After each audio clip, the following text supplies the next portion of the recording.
We're in a situation where we have put together, and you guys did it for our the President Obama's administration before this.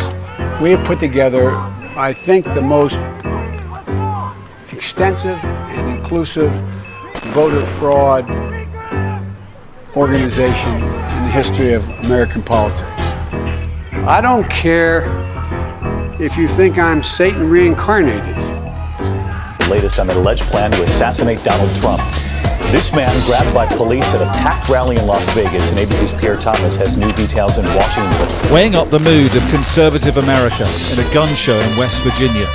Among the rifle racks and ammunition, there's anger and dark talk of looming conflict.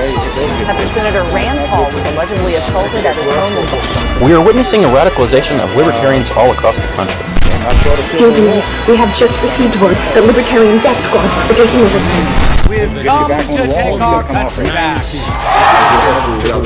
also worries its civil war could be on the way back. Coronavirus. There are fears a rapidly spreading virus has reached Australia. That's on the right road. He's not the only Stand one. back Robert and Brown stand sells by. vintage But I'll tell guns you from what. the I'll 19th tell you what. century. Somebody's got to do something about Antifa. Her son, 19-year-old Horace Lorenzo Anderson, was shot and killed inside the then cop-free zone that persisted for weeks on Capitol Hill. Over of Afghanistan now inevitable? No, it is not. It's taken just 4 weeks for that statement to be proved so spectacularly and alarmingly wrong. Reality, thousands of miles away, is now on here. China is urging its citizens not to travel abroad as it struggles to contain the virus. We will be standing up Christmas Island as a quarantine. Go, Brandon, I agree. Hey, by the way, China are now banned from entering the country. Christmas ornaments, drywall, declared that the coronavirus name presents 3 a public things health that don't emergency. hang themselves. That's what the American people think.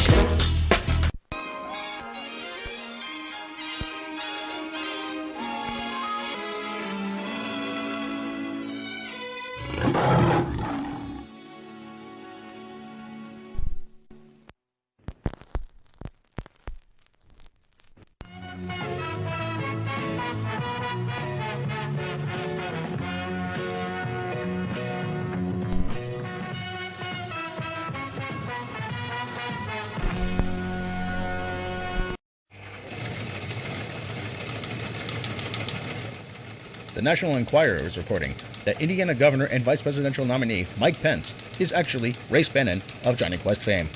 Governor Pence was asked about the years of rumors of the alleged relationship between him and Dr. Benton Quest. Governor Pence responded with a simple no comment. In an unrelated story, after being imprisoned for 13 years at Guantanamo Bay, Cuba, longtime Quest associate Haji has finally been released, bringing you closer to your world for the Robotic Movie Project. This is Stockton Wells reporting. Welcome back to Inside Four Walls. I'm Rose James Masson, and I think Johnny Quest's bodyguard might be in trouble. Now, before we get into the story, something crossed my mind earlier at work when I was first hearing about this as it unfolded. Has anyone thought to see what Dick Cheney has? I bet that motherfucker's got tons of shit. Like, there's no way in hell Dick Cheney does not have tons of stolen, top-secret, classified documents. Like, I bet he's got, like, the original Photoshop drafts of the, passports they found. Now, let's hop into the article, shall we? Classified documents found at Pence's Indiana home.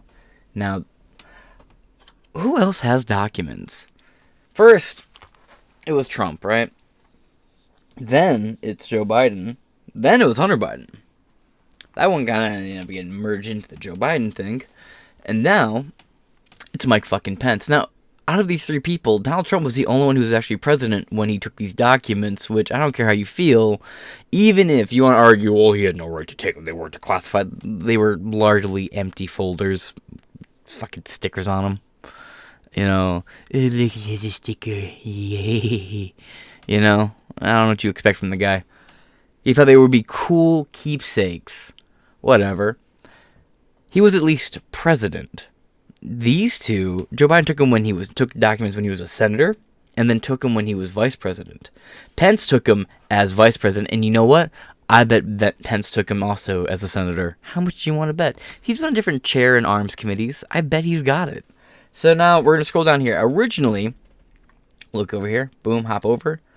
3 hours ago, mixed factuality. 5 hours ago, on the left, 5 hours ago is our nearest high factuality article with a left-leaning ABC Australia. Go over here to the center. Go down here 4 hours ago at the Times Free Press classified documents, and that's 4 hours ago for high factuality. So we went over here to the right. Now you have the News Herald for 2 hours ago, but the News Herald is behind a paywall. I will not pay for my news. So I had to scroll down here a little bit. And you have this from 4 hours ago from NOS. It's still newest out of all the other articles left, right, and center with a high factuality rating. All articles will be in the description below, so let's hop into it. I had to hit it with a declassified a translation from Dutch to English. A fair heads up, so let's hop into it. Now classified documents have also been found with former Vice President Pence. Secret documents were... Let me turn this price down a little bit. Secret documents were found in the home of former U.S. Vice President Mike Pence in the state of Indiana. Pence himself reported the find. American media write. It would be about 10 pieces Pence turned over to the FBI, but he has more. This is just what he was willing to give over. I'm willing to bet. The find was made by a lawyer Pence hired specifically to search several boxes of documents for potentially classified items. Pence did that because of the recent finds of classified documents with former President Donald Trump and President Biden, according to a letter from Pence's lawyer to the National Archives.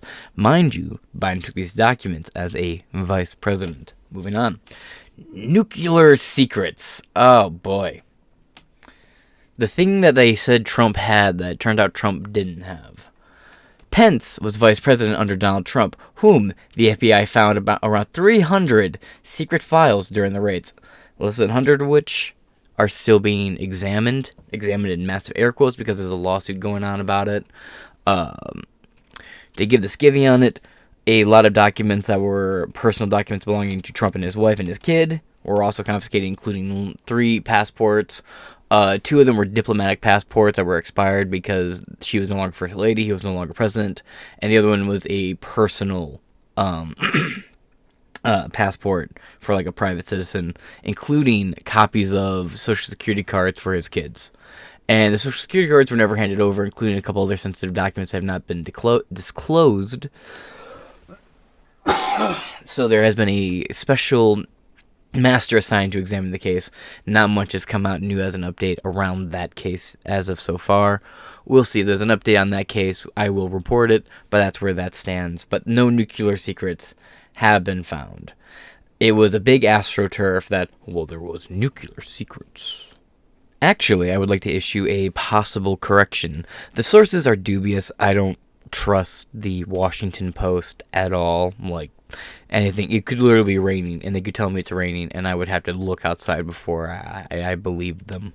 Now, we're over here at the New York Post from an article from September 7th, 2022. We're just going to read part of it. Foreign nuclear secrets among documents found in Trump raid. Foreign nuclear secrets. All right. See, somehow in the Trump raid series, this is something I missed. Oh, I don't even want to touch this story. I'm going to because I have jokes. So we're going to make jokes about it, but this is a completely different topic. Now let's move on. In a stunning leak from the Department of Justice, a report on Tuesday disclosed information about top-secret documents that were found reportedly among the files seized by U.S. agents at Donald Trump's Florida resort last month. Citing sources, quote, familiar with the search, anonymous, unnamed sources that talked to the WAPO, of course, said in documents detailed a foreign government's military defenses and nuclear capabilities and can only be viewed by a select group of top officials. Interesting. Presidents have unilateral declassification power, but that is interesting. So they were not American top secret documents about nuclear or anything. They were, they were American, but they were documents about a foreign country's nuclear capabilities. Probably China. The disclosure was published Tuesday, a day after, this was in September of last year, by the way, published Tuesday, a day after the former president's legal team won a request for a special master to review the documents over his lawyer's concerns about concerns that the feds would, quote, impugn, leak, and publicize select aspects of their investigation, end quote. Now, this is a longer article, a link to which will be in the description below. Apparently, and this is fully on me, I'm happy I corrected myself and I wanted to have it on the record, I will be looking into it. Maybe there are some updates on the Trump raid that I completely missed. But that being said, let's hop back into the initial story at hand, shall we? In recent weeks, secret documents have also been found in President Biden's home and office. The office thing's a little dubious. It was found at a think tank in Penn State. They were found in his home, pile in the garage, papers inside the house, and a study and the kitchen table.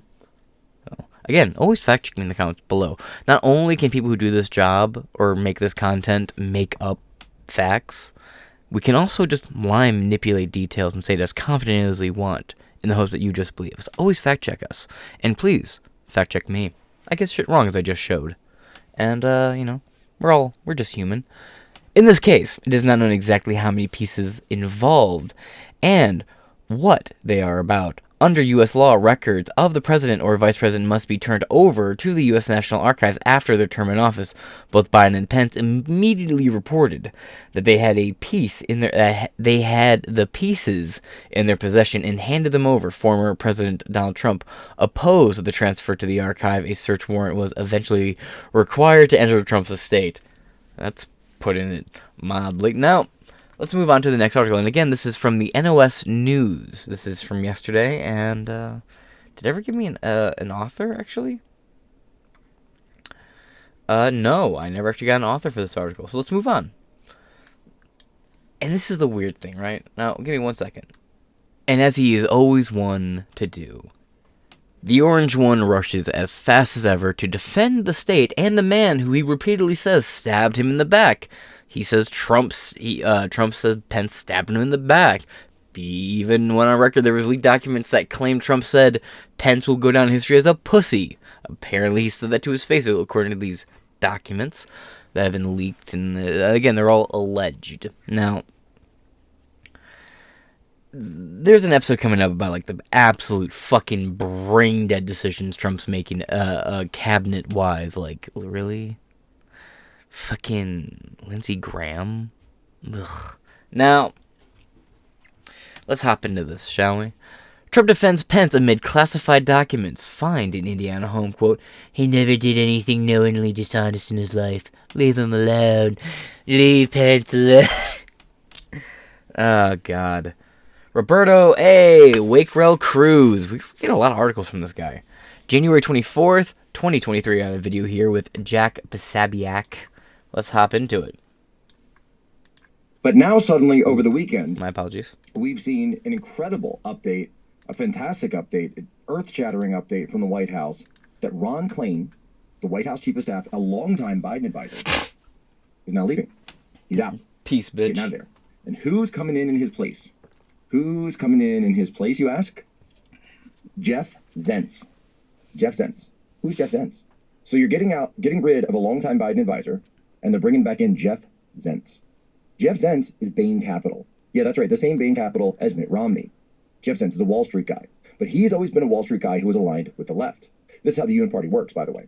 They have one firm, Bain Capital, and they have a guy who says he's on the right, like Mitt Romney, and then a guy who says he's on the left, like Jeff Zients, but really, they're all the same group of people. They're the Uniparty. This is how Wall Street works, this is how the establishment works. So this guy Zients, who's he close to? Former President Obama and Hillary Clinton. Now, the Uniparty is coming back, and they're taking over the reins of the White House. Ron Klain sees the writing on the wall. Because what's going on over this past weekend? More and more documents coming to light. Do you really believe me, or do you expect me to believe? Do you really expect me to believe that all of a sudden they just found these documents out of nowhere? Like, oh, whoops, we just woke up one day and found out that there were classified documents over there somewhere. No. Cut the crap. There's a reason the establishment and the regime is turning on President Biden. Rush Limbaugh, believe it or not, actually predicted that this would happen. Now, he said it would be about the laptop, not necessarily about classified documents, but that's not the point. He predicted that eventually you would see, this is Rush, not even me, you would see former President Obama using leverage to undercut President Biden from inside the White House, and that they would be using this to reestablish a path for a new candidate to come into office. A complete side note. So in the, I believe it was 04 and 08. Ron Paul was running for president, and none of these platforms would give him the time of day. He made a comment about how, well, we trained Osama bin Laden, all these guys to overthrow their government, and then it came back and bit us in the ass. We can't act like we're surprised. Like he said, and I'm paraphrasing, he said something along those lines, and all these outlets, including Fox and a bunch of these other fucking bullshit outlets that all suck up the same fucking corporatist tit. Now, they wouldn't give him the time of day, and they just said, oh, he said we deserved 9/11. They were saying he went full Hassan Piker back in the day. Now, no. Rush Limbaugh would bring him onto the show regularly and have him just talk and be like, hey, what do you believe? What are your stances? And then Rush Limbaugh is a very large reason of why the Ron Paul love revolution happened in the first place. So just full shout out to Rush Limbaugh, R.I.P., an absolute broadcasting legend. Who's that candidate, you ask? Well, I'll tell you something. It ain't Kamala Harris. So, what I've been told, and this is what we got from our White House official, our White House staffer. Let's just go into it. Side note, bro. Andrew Schultz says that he could tap this. I know this is so off topic and highly unprofessional, but this is an unprofessional show. I watch Flagrant. I watch the Brilliant Idiots podcast. I cannot stand Charlemagne. But, look, no offense, but if I want content that Charlemagne attempts to provide, if I want a good quality, I'll just go to DJ Academics, right? I'll just go to a homie who knows what the fuck he's talking about. I don't need to sit here and watch some fucking balding Walmart Joe Budden looking clone fucking regurgitate the most basic ass TMZ talking points. He would fit right into the TMZ crowd. Like, you can't even tell me I'm wrong with that. Charlemagne had his time like freaking 9 years ago. But that's beside the point.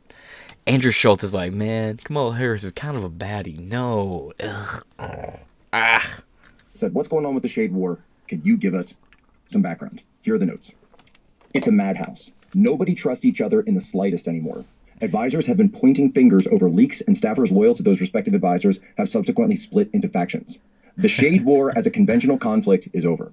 People on both sides are still conducting smear jobs, but it's mostly uncoordinated and carried out by extreme loyalists. Other than that, the White House has dissolved into a battle royale. Every man for himself. God, what I wouldn't give to be a fly on the fucking wall. Former President Donald Trump released a statement on Tuesday after former Vice President Mike Pence reported that he had documents that were marked as classified in his home. Pardon me. It says Red Bull. Trump posted on Truth Social, quote, "He never did anything knowingly dishonest in his life. Leave him alone." It says you said allegedly that he will go down in history as a pussy and as a backstabber. Like, bro, what the fuck are you talking? Okay. Oh, Trump contradicted himself later on. Well, no, unheard of, right? Let's move on. Right here, breaking 911, because, okay. Trump on classified documents found in Mike Pence's home. He never did anything knowingly dishonest in his life. Leave him alone, blah, blah, blah. Go follow me on Truth. Same as my Twitter handle. Twitter unlocked for me again. Cringe behavior. We want to be very clear here. We've always said that we are in constant communication with Ukraine as they're trying to figure out what they need on the battlefield, ways to offer security assistance for them. And so it is that they need. So does this have anything? It is that they need for this almost past year. Never mind. That has nothing to do with what we were talking about. That's something I really don't like about the post-millennial. They'll put links to videos and clips of videos that have nothing to do with the topic at hand. Anyway, a lawyer for former Vice President Mike Pence said earlier on Tuesday that a dozen classified documents were discovered at Pence's home last week, and that the files were turned over to the FBI. A source close to the matter told CNN that the files were discovered at Pence's Indiana home last week, and we're just now finding out about it. That's interesting. Now, I'm sure, perhaps they had to comb through it and be like, okay, these are the documents that had, and there's like a processing time period. Perhaps. I just find it interesting that this is just now being reported on. What is with this delay? And the delays are getting shorter and shorter. They'll be like, fourth batch of documents found at Joe Biden's other residence on Monday, reported Tuesday evening. It's like, okay. Just interesting. Last week, you say. And the files were turned over to the FBI. A source close to the matter told CNN the files were discovered at Pence's home last week. The FBI and Justice Department National Security Division have launched a review of how the documents got to Pence's home. Jeez, I fucking wonder how. Not like he's a dude with hands and shit. The documents were discovered at Pence's new home. Oh, so his new home. So you mean they've been moved somewhat recently? Well, I wonder when he moved into this home. Maybe we'll find out. Pence's new home in Carmel, Indiana.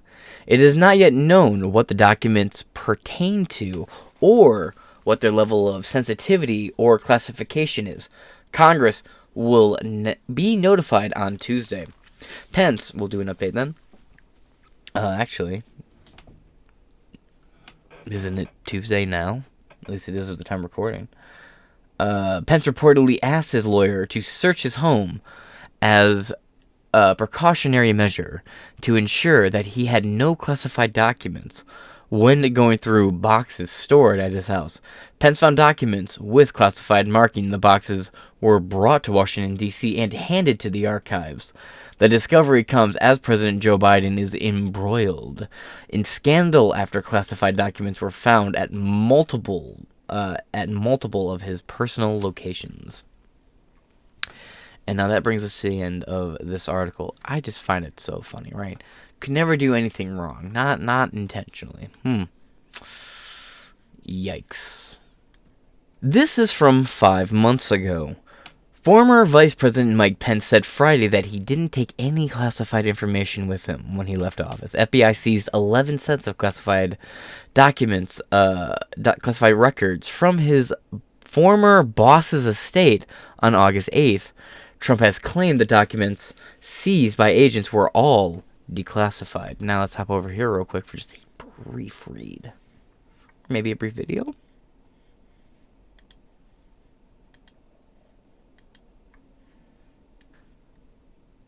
Des Moines, Iowa. Former Vice President Mike Pence said Friday that he didn't take any classified information with him when he left office. The disclosure, which would typically be unremarkable for a former vice president, is notable given that the FBI agencies classified and top-secret information from his former boss's Florida estate on August 8th while investigating potential violations of three different federal laws. Former President Donald Trump has claimed that the documents were seized by agents were all, quote, declassified. Pence asked directly if he had retained any classified information upon leaving the office, told the Associated Press, AP, in an interview, quote, "No, not to my knowledge." Despite the inclusion of material marked top secret in the government's list of items recovered from Mar-a-Lago, Pence said, quote, "I honestly don't want to prejudge it until we know all the facts. I don't want to prejudge it until we all know." Okay, I did not have a stroke. I read that as it is. Not grammatically correct.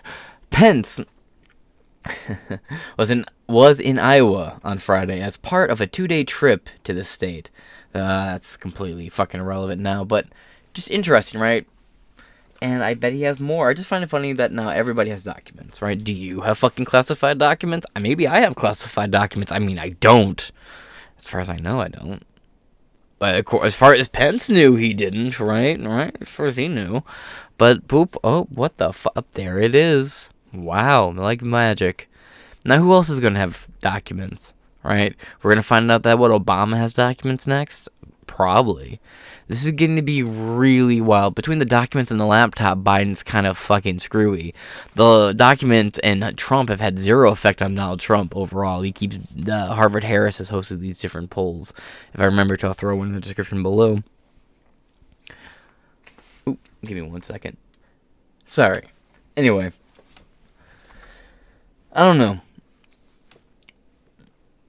honestly, I don't think the documents are overall that big of a deal, irregardless of who has them. It's more of the principle of the fucking matter. If we're going to go after everybody, we go after everybody equally. If we're not going to go after everybody equally, then we don't go after anybody. Quite frankly. And I mean, that may be an unpopular opinion. I expect to get some backlash on that, and quite frankly, more power to you. But that being said, we're going to follow the story. It seems to be ever unfolding. It's just like, who's going to fucking lift up a cushion tomorrow and find some more documents and a couple quarters on the couch cushion? Who knows? But until then, we'll be here reporting on it. This has been Inside Four Walls. I've been your host, James Maston, and I shall catch you guys later. Peace.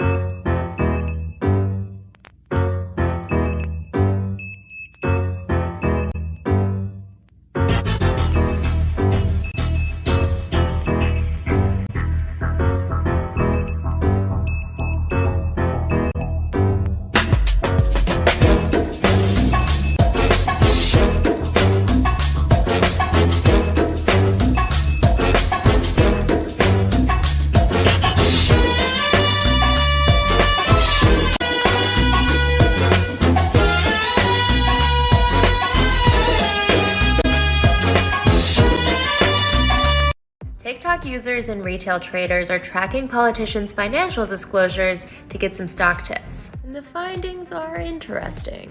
Nancy Pelosi has been the one that the retail community has been following specifically. Every trade she was making inevitably turned out to be such a long-term winner. She bought Tesla, and then there were some laws passed that were pro for the EV market. She bought Google, and then the laws came out that they weren't going to go after big tech. And we've been tracking these performances, and every single stock she's bought in the last 2 years have gone up significantly. Welcome back to Inside Four Walls. I'm your host, James Masson, and we're going to go into the new episode, which is Howell introduces Pelosi Act banning lawmakers from trading stocks. Now, come on. This should be a bipartisan agreement, right? Pardon me. Sorry, I'm really tired, so I just chugged like half of a Red Bull in like a breath. Whoa. Anyway, there should be a bipartisan agreement, right? Let's say you're some far lefty, hate capitalism. One less person, a handful of less people, and it's the top of the food chain, capitalistically speaking, if you want to play this game, who would be no longer allowed to participate in this form of capitalism. Bam, win for you. Less people, and it's the people you see the most corrupt. You're some guy on the far right, or just the right in general, or anybody with the fucking common sense. You're like, well, these people have access to, sensitive information and can vote on policies and bills and regulations that would affect the market value of numerous companies, and that alone gives them leverage to decide which companies would be worth investing in because, they have like a policy coming up. They vote on it, and it would... let's say they have a bill coming up a couple months from now. This bill passes, it could make Google worth, hypothetically Google, right? Could make Google worth, twice what it's worth right now. Alright, well, then I'll just buy my Google right now while it's not worth very much, and then vote for the thing to pass. If it passes, oh, look, I already bought it in Google when it wasn't worth very much, and now, or I bought Google and it was worth half of what it is now. But since the bill's passed, it's just skyrocketed in value, and I'm sitting here sitting pretty. It's a real unfair advantage, and there are some people pushing back on it, saying, well, it's just predatory, man. It's because the conservatives don't want people getting access to it. Well, this is going after everybody.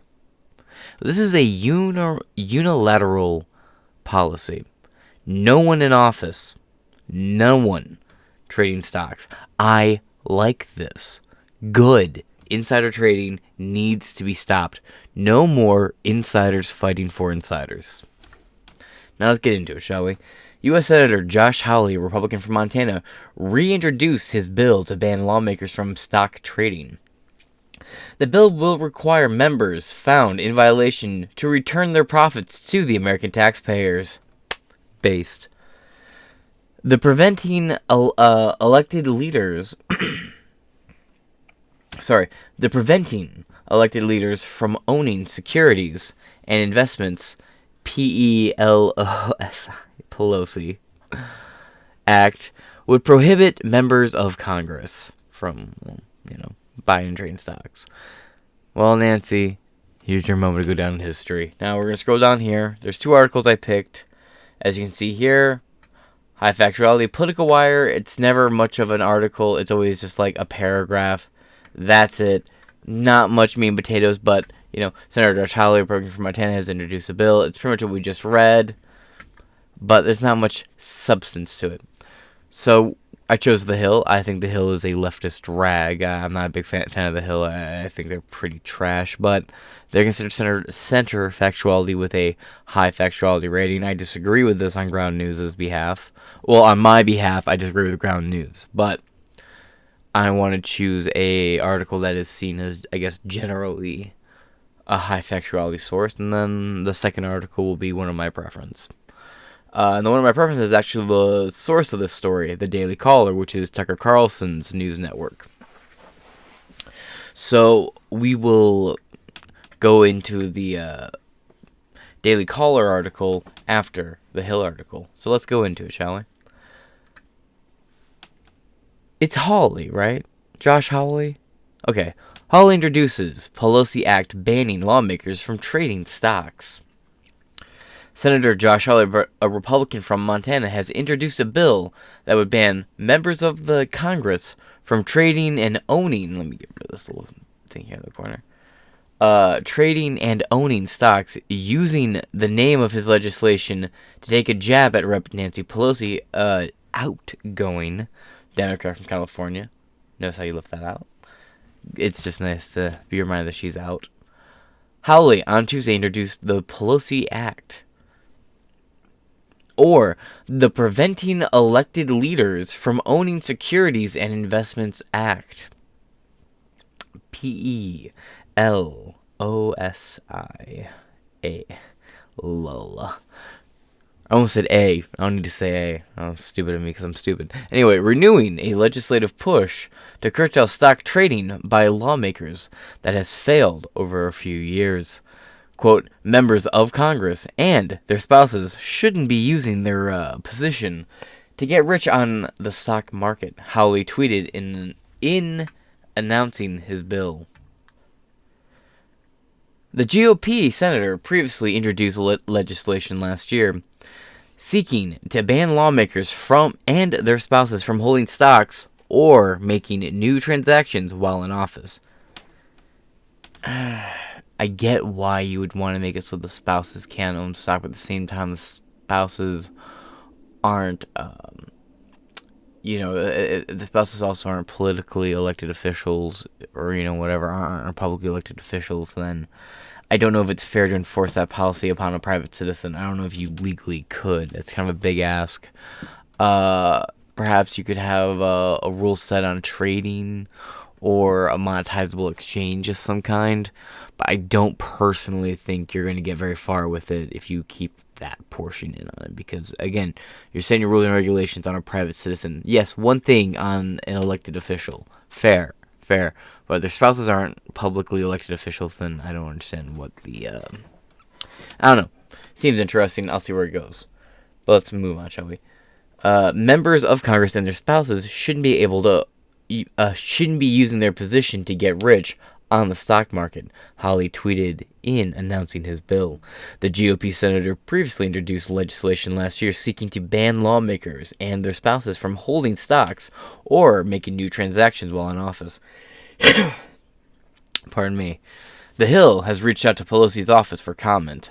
Hawley, like a number of other Republicans, has focused on the former speaker and her family in pushing to ban stock trading by members of Congress. Last year, Pelosi's husband, Paul Pelosi, sold millions of dollars worth of shares of a computer chip maker as the House prepared to vote on a bill focused on domestic chip manufacturing. A spokesperson for Pelosi said at the time that he sold the shares at a loss.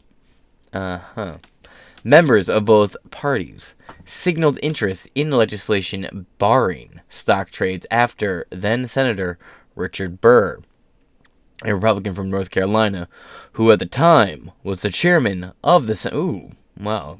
Just cleared my throat and I have a weird thing going on with my voice. I'll work with it. Senate Intelligence Committee unloaded stocks At the onset of the coronavirus pandemic, the Securities and Exchange Commission recently closed a probe of his trading activities without taking action. Lawmakers have yet to be able to come up with a plan that garners enough support from both sides of the aisle to get a bill through Congress. Democrats in 2022 scrapped a plan to vote on such legislation before the midterm elections, even after Pelosi reversed course and expressed openness to colleagues. Yeah, voting for stock trading reform. Yeah, it was right after you announced that you were, first you were seeking a ambassadorship with Italy, and then you were just seeking an all-out oust of your political career. So, you got yours.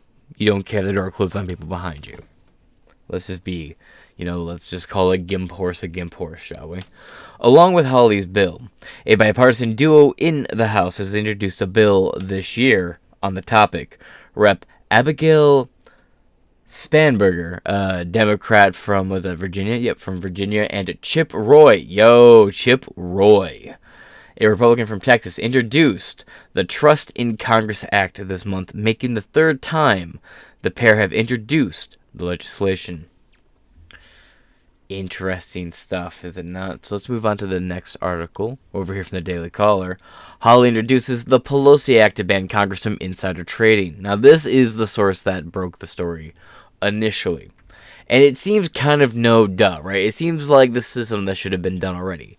I don't understand why this has been such a... Well, I'm being a little bit facetious with a little tongue-in-cheek with that one. I can completely understand why, because a lot of the people in mover shakers, like the Liz Cheneys and the Mitt Romneys and the Nancy Pelosi's, who have been insider trading forever,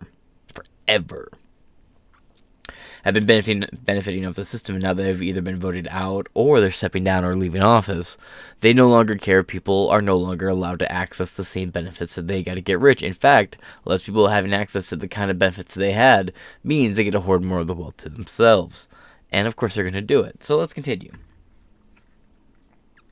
Article by Michael Ginsberg, congressional correspondent, January 24th, 2023. It is now January 25th at 2:27 a.m. This article was released at 2:06 p.m. yesterday afternoon. Missouri. I thought Montana, my bad. Missouri Senator Josh Hawley introduced legislation Tuesday that would prohibit members of Congress from trading individual stocks. Hawley's preventing elected leaders from owning securities and investments Act requires members and their immediate family members to place stocks in qualified blind trusts. See, there you go. That's interesting. If the other article said that, I probably would have had a different little change of tune there. But I still think there's an ill-placed... I think there needs to be addressed grievances, because if you're a private citizen, there should be no reason why you can't buy and trade stocks. I understand the reason behind it. I'm just saying I feel like there's an infringement there, even if I am not exactly comfortable with saying it out loud, because, it gives people I don't like the out, but at the same time, if I'm going to sit here and act like I have some someone with some fucking integrity, I gotta be like, well, it sucks, but them's the breaks. It's kind of like, Second Amendment is kind of clear. If you don't like how it's written, then you have to have a convention of states. But the way it's written, man, people should be allowed to own recreational nukes. I'm not saying they should. I'm just saying that's how it's written. But let's move on. Completely off topic. But I'm trying to pad this out a little bit. So, and their immediate family members to place stocks in a qualified blind trust. If members do not do so, they must forfeit the stock to the U.S. Treasury according to legislation. The senator introduced similar legislation in the 117th Congress. So if you don't put your stocks into the little trust, you will give your money to the machine. You have no options. Quote, for too long, politicians in Washington have taken advantage of the economic system.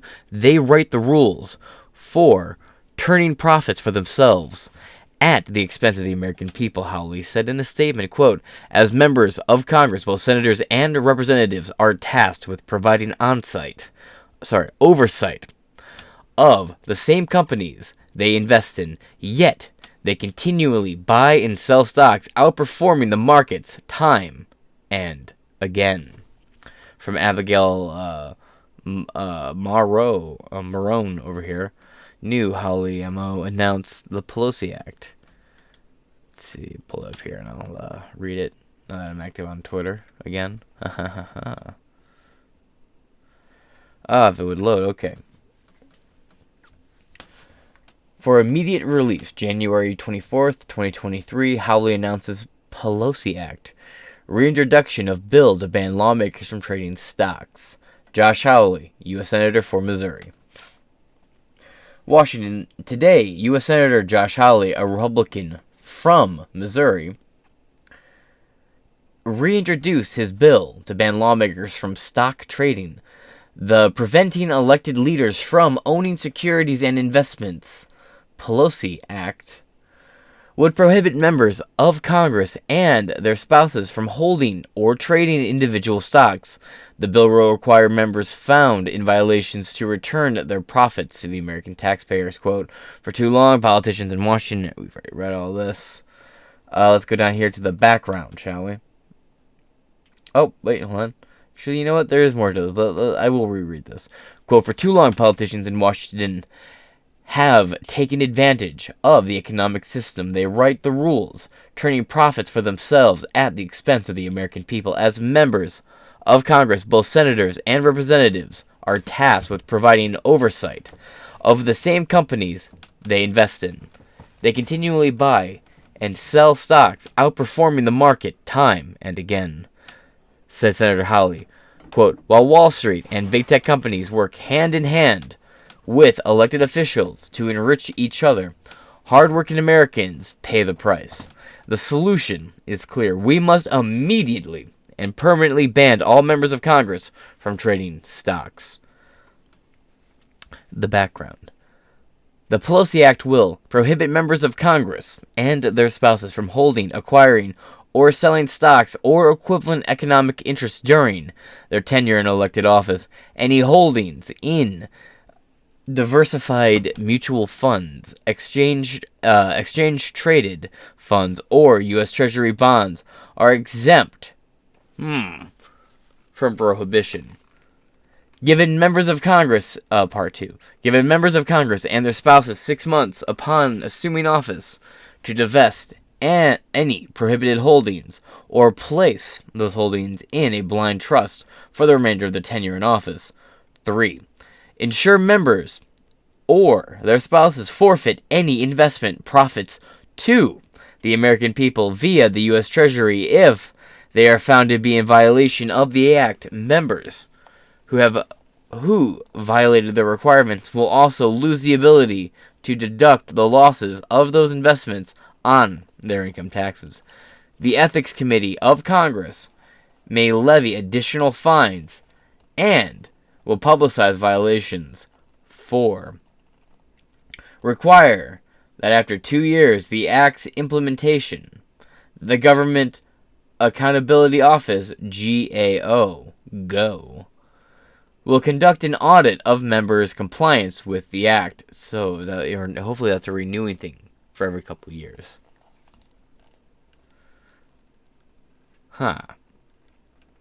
Senator Howley originally introduced the Banning Insider Trading in Congress Act last Congress.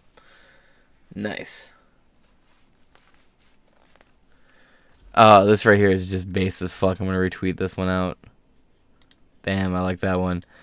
Nancy Pelosi wants to still be relevant. Here you go. Yeah, no shit. Wow. I like this. Now we're gonna hop over here to the last thing I want to show you. From Unusual Whales. Let me drop a follow here. I just released the full trading report on politicians in 2021. In short, many beat the market. They traded more than ever before, and they made numerous unusual timed trades, resulting in huge gains. Right here, the blue is Democrat, red is Republican, and SPY is the stock. So let's check it out. SPY is all the way down here. As you see, we got some names not a lot of names I recognize off the bat, actually. let's see. Ron Wyden, I recognize Ron Wyden. Dean Phillips. The more we get the list, the more we start to recognize. Mitch McConnell, of course. Shelley Capito, alright. Mo Brooks. Don Breyer. Alright, you know what? I'm going to do this in this order. From lowest to highest. I'm going to read it out. Okay, so the bottom of the list, from lowest to highest. Thomas Carper, Democrat. William Keaton, Democrat. Kathy Castor, Democrat. Blake Moore, Republican. Lloyd Doggett, Democrat. John Yamuth, Democrat. Josh Gadamer, Democrat. August Funger, Republican. Tommy Tuberville, Republican. Ron Wyden, Democrat. Elaine Lura, Democrat. Dean Phillips, Democrat. Deborah Ross, Democrat. David Joyce, Republican. Catherine Clark, Democrat. Thomas Sozzi, Democrat. Mitch McConnell, Republican. Shelby Capito, Republican. Shelley Capito, Republican. Alan Lowenthal, Democrat. Victoria Spartz, Republican. Mo Brooks, Republican. Don Breyer, Democrat. Earl Blumenauer, Democrat. Michael Guest, Republican. Jim Legevin, Democrat. Debbie Dingell, Democrat.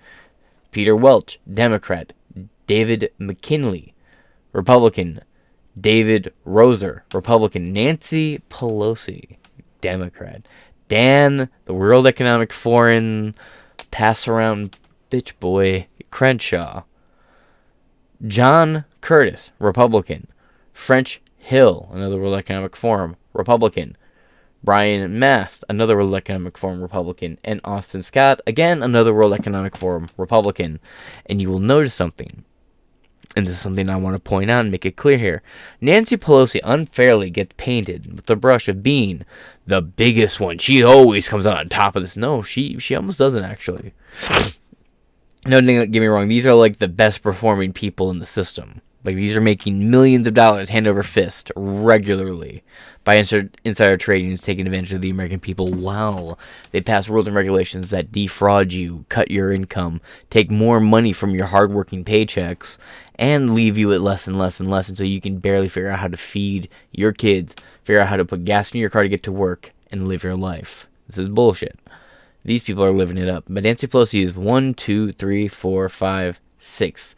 6 down the list. 6 from the top. Interesting to take note.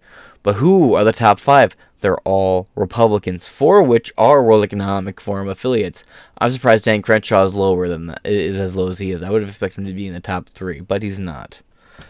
But we'll see what comes of this. That being said, this has been Inside Four Walls. I've been your host, James Madison, and I shall catch you guys later. Deuce. You know, I keep saying that there's this weird feeling like there's some fucked up energy from 2016 starting to come back into the fold a little bit, for better or worse. I'm kind of here for the chaos. But here we go. Groundhog's Day all... Oh, never mind. Sorry, I just got a breaking news text on my phone, but it's for bullshit that doesn't matter. Anyway, DOJ files second antitrust lawsuit against Google. Round and around we go. The U.S. Justice Department on Tuesday filed its second antitrust lawsuit against Google in just over 2 years. Oh. Well, I guess the other one I'm thinking of also included Facebook and Twitter as well. And that kicked off in, 2016? 2017? 2018? But, moving on. 2020 and 2021 really threw my perception of time. In just over 2 years, it's the latest sign that the U.S. government is not backing down from cases against tech firms, even in light of a mixed record in court on antitrust suits. Now, we're going to scroll down here. Go over to the left. Boop. Highest factuality is WHDH, with a high factuality from 4 hours ago. Hop over here to the right. The highest factuality we got is the News Herald, which we know is behind a paywall, and it's from 2 hours ago. The other one is from 3 hours ago, and it's the Inforum, We go over here to the center. We have the Free Times with a center bias from 2 hours ago, and that's how we picked the article for this upload. Now let's hop into it. Now this only broke about 2 hours ago. We're finding out more about it as we go. We'll just see what happens. Not much came from the first go around. We just found out that a lot of our politicians don't understand how any of this shit works. God, shit like this reminds me how sad I am that this is gonna be the first presidential election cycle with no John McAfee in quite a while. I really miss that guy. I still have my McAfee 2020 hat. R.I.P. man. This is the kind of shit he would have been going off on, posting videos being goofy about. Oh well. Let's continue. Tuesday at 2 p.m. Updated January 4th, 2023 at 6:12 p.m. It is currently 8:08 p.m. By Eric Tucker, Barbara Orote, and Frank Bajak with the AP. Washington AP. The Justice Department and 8 states filed an antitrust suit against Google on Tuesday seeking to shatter its alleged monopoly on the entire ecosystem of online advertising as a harmful burden to advertisers, consumers, and even the U.S. government. Funny, Elon Musk takes over Twitter, now there's a huge push to actually get the ball rolling and breaking up these monopolies. Weird. Seems almost like it's convenient now or something. The government alleges that Google's plan to assert dominance in online ads has been to quote neutralize or eliminate rivals through acquisition and to force advertisers to use its products by making it difficult to use competitors' offerings. It's part of a new, if slow and halting, push by the U.S. to rein in big tech companies that have enjoyed largely unbridled growth in the past decade and a half. The antitrust suits was filed in federal court against Alexandria, Virginia attorney Merrick Garland. Oh boy, always fun. Said in a press conference Tuesday that, quote, for 15 years Google has pursued a course of anti-competitive conduct. This socialist-ass government actually cares about fucking free market now? Fascinating. That has halted the rise of rival technologies and manipulated the mechanics of online ad auctions to force advertisers to publish and publishers to use its tools. This would have been useful during the adpocalypse, but we got Article 9. In so doing, he added, quote, Google has engaged in exclusionary conduct that has, quote, severely weakened, if not destroyed, competition in the ad tech industry. Quote, first, Google controls the technology used by nearly every major website publisher to offer advertising space for sale. Second, Google controls the leading tool used by advertisers to buy that advertising space. And third, Google controls the largest ad exchange that matches publishers and advertisers together each time that ad space is sold, Garland said. As a result, he added, quote, website creators earn less than advertisers pay. Restart that one because I'm illiterate as fuck. Quote, website creators earn less and advertisers pay more. And this means fewer publishers can afford their content without subscriptions, paywalls, and other fees to make up for revenue. The department suit accuses Google of unlawfully monopolizing. Well, it's illegal to monopolize, period, so there's no such thing. Saying unlawfully monopolize, it's like you're illegally breaking the law. Kind of redundantly redundant, with redundancies included.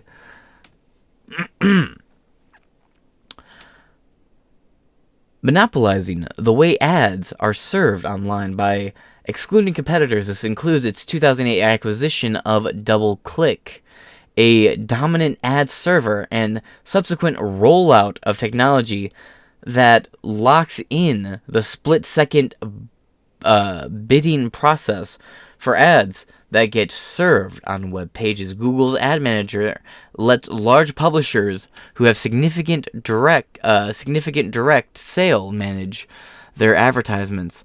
The ad exchange, meanwhile, is a real-time marketplace to buy and sell online display ads. I miss pre-2016 ad revenue. Like, I never had it, but man, the ad system was a lot simpler back in the day. And then everybody wanted to blame PewDiePie for something that Google had already been working on manipulating in the background anyway. The lawsuit demands that Google break off 3 different businesses from its core businesses of search, YouTube, and other products. Well, no, YouTube is actually a losing profit for it. It'd be really funny if you almost bought YouTube. It'd be hilarious. And YouTube products such as Gmail, the buying and selling of ads, and ownership of the exchange were that business is transacted. Digital ads currently account for about 80% of Google's revenue and, by and large, support its other, less lucrative endeavors. But the company, along with Facebook's parent company, Meta, has seen its market share decline in recent years as smaller rivals grab bigger portions of the online advertising market. On top of that, the overall online ads environment market is cooling off as advertisers clamp down on spending and brace for a potential recession. Potential recession, bro, we're in it. Alphabet Incorporated, Google parent company, said in a statement that the suit, quote, doubles down on a flawed argument that shows innovation raising advertising fees and make it harder for thousands of smaller businesses and publishers to grow. Tuesday's lawsuit comes as the U.S. government is increasingly looking to rein in big tech's dominance. Although such legal actions can take years to complete, and Congress has not passed any recent legislation seeking to curb the influence of the tech industry's largest players. The European Union has been more active. It launched an antitrust investigation into Google's digital ad dominance in 2021.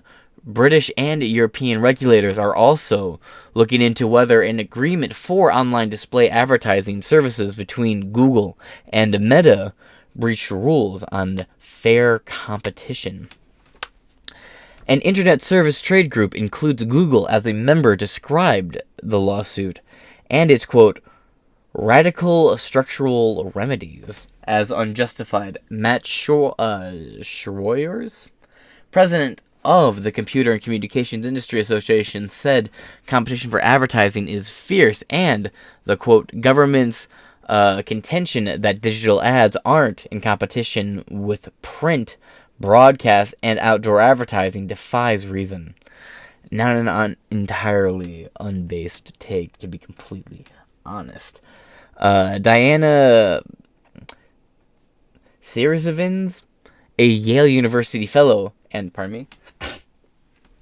ad tech expert, said the lawsuit is, quote, huge because it aligns the entire nation, state, and federal governments in a bipartisan legal offensive against Google. So far, so all right, I guess.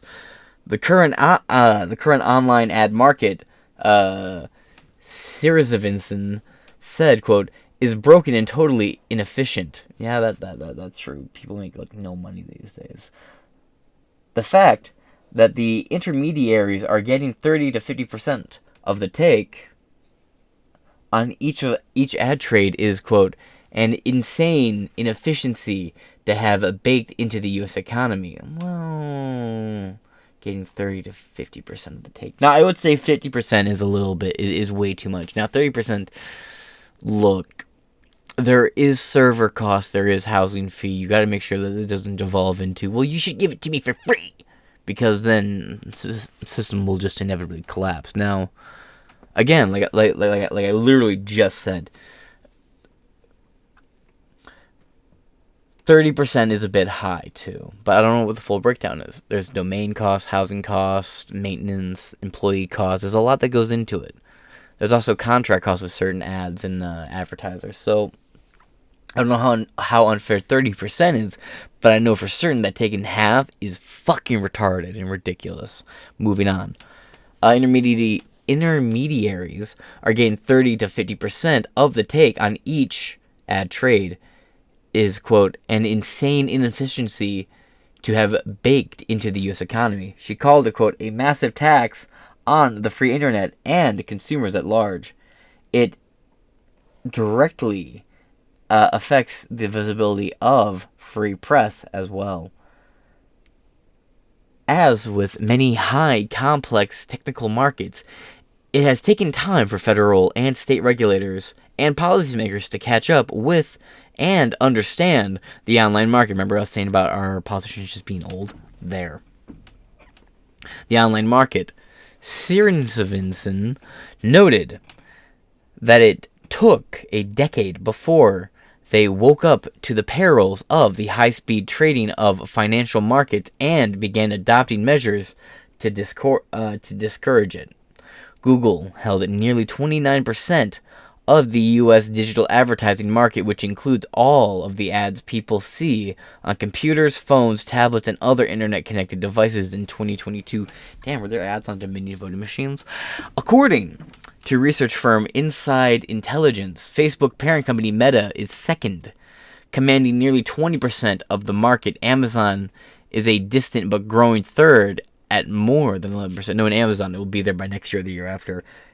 Insider is estimating that both Google and Meta's share of the market will decline, while rivals such as Amazon and TikTok are expected to see gains. Well, TikTok is on the chopping block potentially. TikTok could be banned any potential month now. I wouldn't say day or week, but potentially in the next coming months. It's already getting banned on employees' phones who work for the federal government, and then from there, it will probably expand into a ban on all all government active duty soldier, Air Force, Navy, Marines. Like, their phones would be cut off from having TikTok. And that would probably work its way into a slow nationwide ban, which, again, people will find a way to download it anyway, and I fully support that.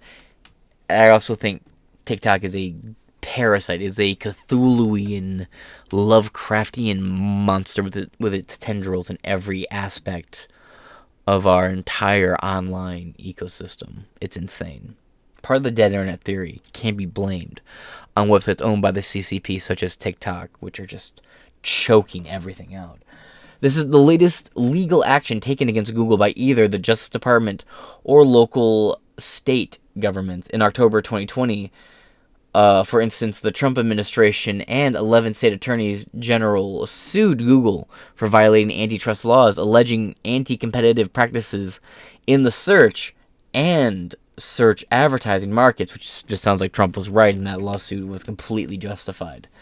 Asked why the Justice Department would bring the suit when a similar complaint has already been filed by states, Assistant Attorney General Jonathan Cantor, the department's top antitrust official, said, quote, "We conduct our own investigation, and that investigation occurred over many years." He said the Justice Department lawsuit, totaling roughly 150 pages, detailed, quote, "many facts, many episodes that individually and in the aggregate reveal numerous monopolies." Today, Tuesday's lawsuit is, in essence, aligns the Biden administration with the new states, with the 35 states and the District of Columbia that sued Google in December 2020. That also would bring the Biden administration and Donald Trump onto the same page on this front as well. This is an interesting story. Like I said, it was developing. I only knew the bare bones basics of it. I'm learning a lot of this with you in real time. That's why my jokes have been kind of limited. Sorry. What is knocking? Is that just my... It must just be my Red Bull can. Though it's still pretty full. Interesting. Moving on. Tuesday lawsuit 2020. The states taking part in the suit include California, Virginia, Connecticut, Colorado, New Jersey, New York, Rhode Island, and Tennessee. AP Technologies writer Ortre reported from San Francisco, and Bajank from Boston. AP technology writer Matt O'Brien contributed. Alright, there seems to be no comments on here yet. As the story unfolds, we will keep you updated. That being said, I'm going to wrap it up here. This has been Inside Four Walls. I've been your host, James Madison, and I shall catch you guys in the next episode. Coming up today. Peace.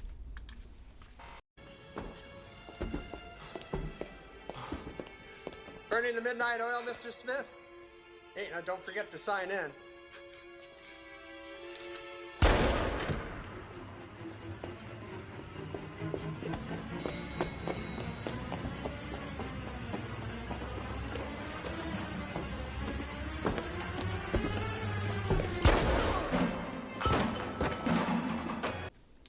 Hey, welcome back to Inside Four Walls. I'm your host, James Madison, and bit of housekeeping to start off with. I am back on Twitter.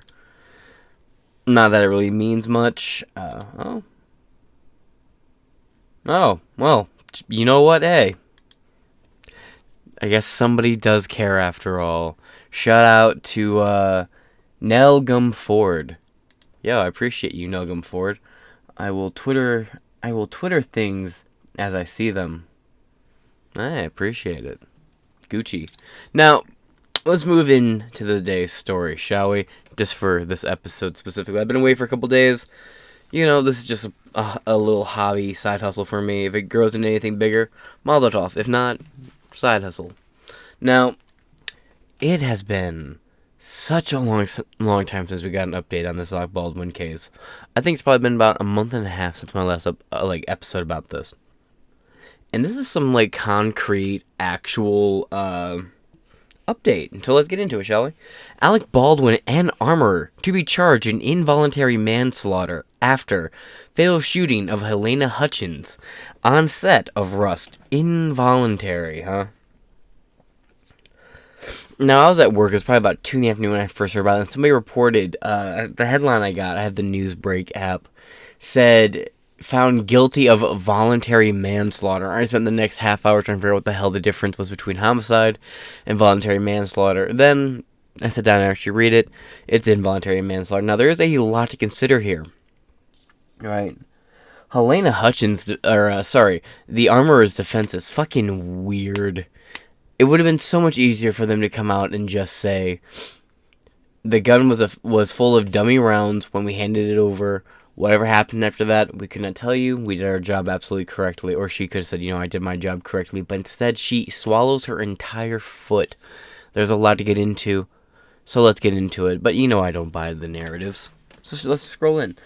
The actor, Alec Baldwin, has been charged with involuntary manslaughter in the fatal film set shooting of a cinematographer during a rehearsal on the Western film Rust, according to reports. Alec was never my favorite of the Baldwin brothers. So we have a couple articles we're going to, actually go through. Let's see here. Click in the center. High factuality. 8 hours ago. Click over here. 9 hours ago. Mixed. 14 hours ago. High factuality, but it's 14 hours ago, so we're going to go with the center factuality here with Desert News. And then we're going to go into an article of personal preference for the next one. So let's continue, shall we? Over here at Desert News. Alec Baldwin will be charged with the involuntary manslaughter of Helena Hutchins. For some reason, I'm just on straight autopilot. What does that mean? Involuntary manslaughter is the unintentional killing of another person by Hannah Sarek, published January 19th, 2023. As of recording, it is currently 2:22 a.m., January 20th, 2023. On Thursday, it was announced that Alec Baldwin will be charged with involuntary manslaughter, according to the New York Times. When Baldwin filmed Rust in October 2021, 2021. What a different time period. He was given a gun with ammunition in it. The gun was fired and a cinematographer died on set. Baldwin said he didn't know the gun had a live round in it and also didn't intentionally fire the gun per NPR. Charges will be filed later this month, Baldwin's lawyer said in a statement that he plans to fight the charges. Here's an explanation of what involuntary manslaughter is. What is involuntary manslaughter? Involuntary manslaughter is a legal term that refers to the unintentional homicide. There are two types of involuntary manslaughter instances, according to the legal database Justia. Recklessness and criminal negligence is one type of manslaughter, and the other is a misdemeanor manslaughter. I remember being a kid, and the first time I heard about manslaughter was watching Monster House, when they think they killed Nevercracker. He goes, "You're going to go to prison for manslaughter." In the case of reckless and criminal negligence, the prosecution needs to prove that a defendant acted recklessly or negligently, meaning acting a buffoon. It means neither that the defendant should have been, It means either that the defendant should have been more sensitive to a risk that they were aware of, or that the defendant reasonably should have been aware of a risk per Justia. Failing to perform a particular action can also qualify as criminal negligence. Misdemeanor manslaughter is a type of involuntary manslaughter. This type of involuntary manslaughter is the unintentional death of someone when a person is in the process of committing a misdemeanor. According to Justia, if a person is committing a felony as opposed to a misdemeanor, it's possible that what's called felony murder rule then it's just murder. I don't care what pronoun you slap on. I don't respect pronouns to begin with.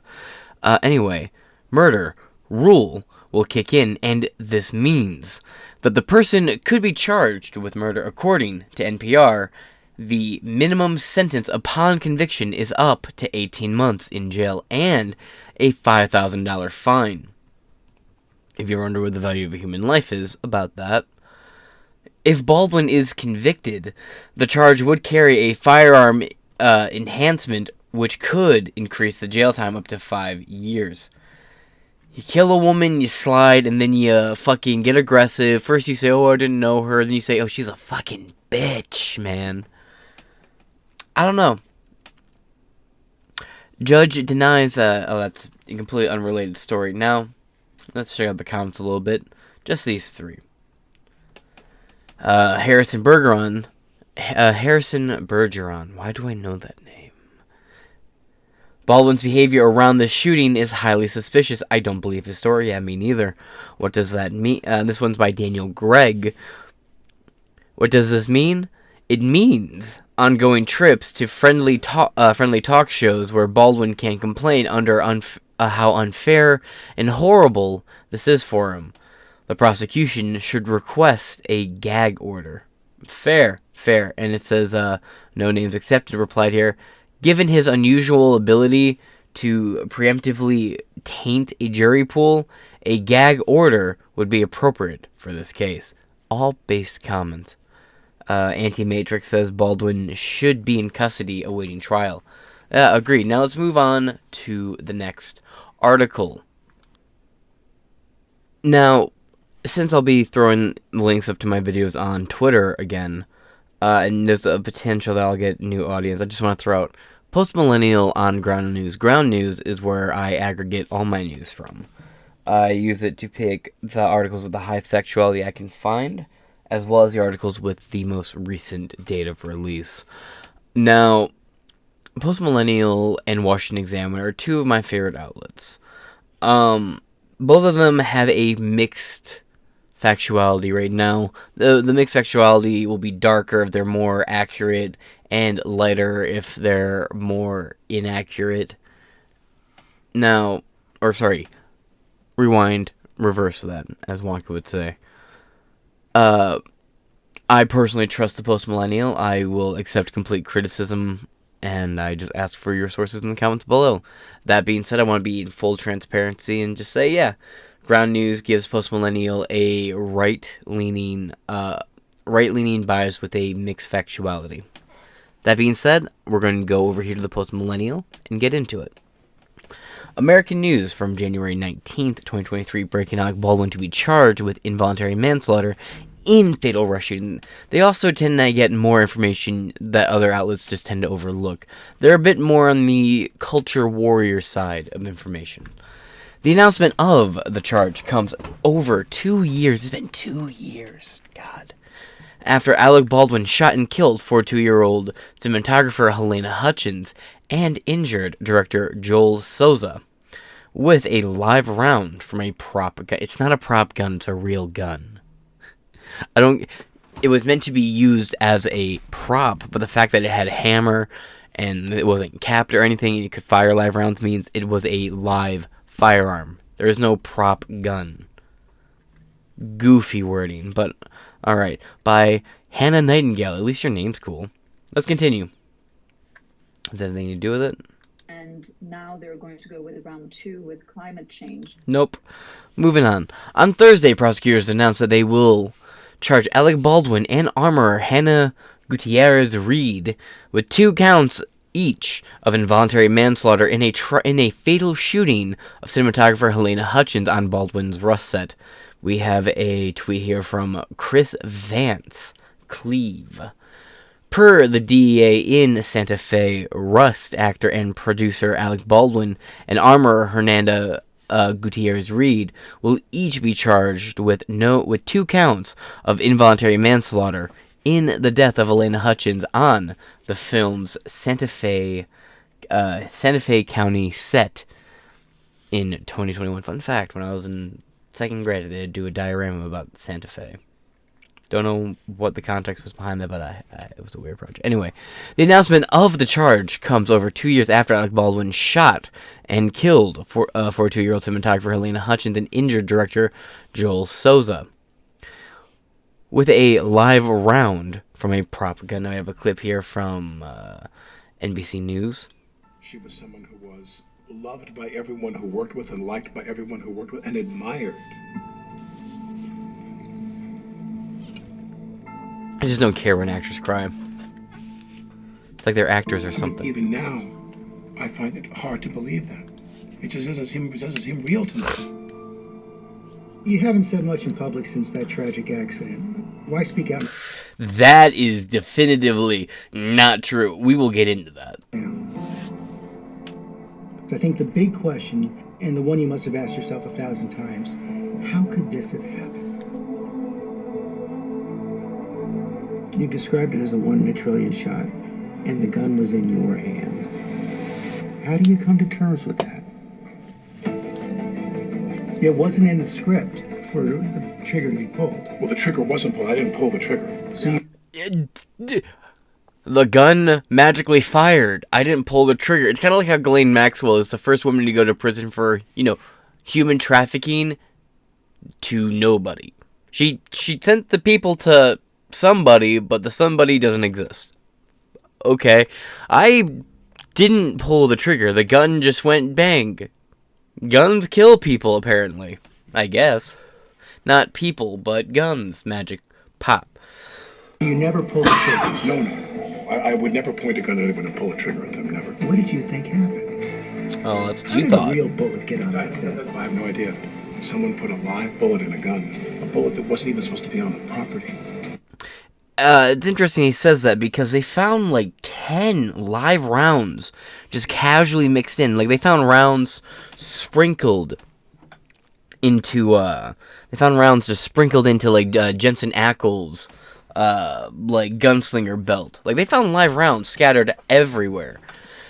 And I have a, you know what? I'll save this next comment till the end. How do you respond to actors like George Clooney who say that every time they were handed a gun, they checked it themselves? Fuck them. Your emotions are so clearly so right there on the surface. You felt shock. You felt anger. You felt sadness. Do you feel guilt? You said you're not a victim, but is this the worst thing that's ever happened to you? Yes. Yeah. Because I think back.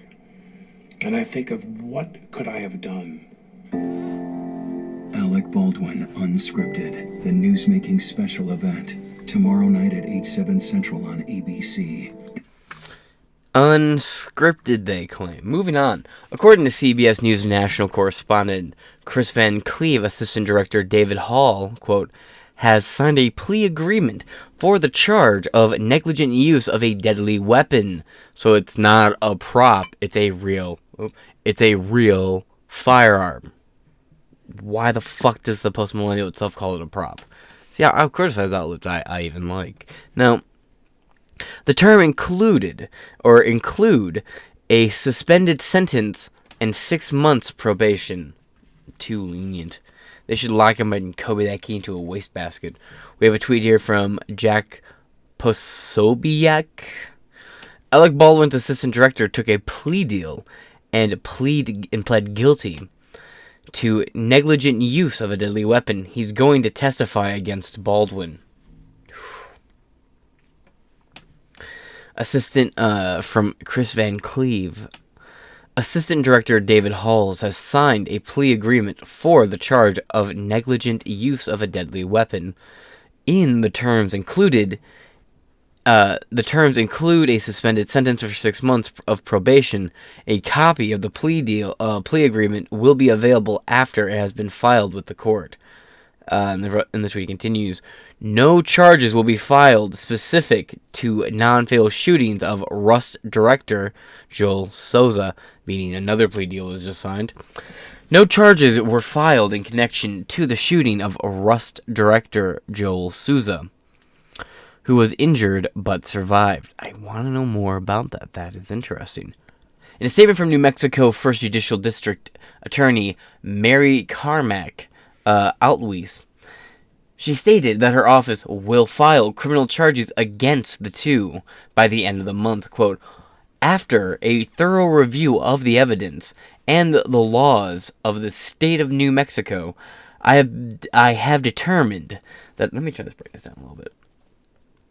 I have determined that there is a sufficient amount of evidence to file criminal charges against Alec Baldwin and other members of the Rust film crew. Carmack Altoiz said, quote, on my watch, no one is above the law, and everyone deserves justice. Quote, Baldwin and Gutierrez-Reed will be charged in the alternative with the 2 counts of manslaughter, meaning that the jury would decide not simply if they were guilty, but under which definition of involuntary manslaughter they were guilty.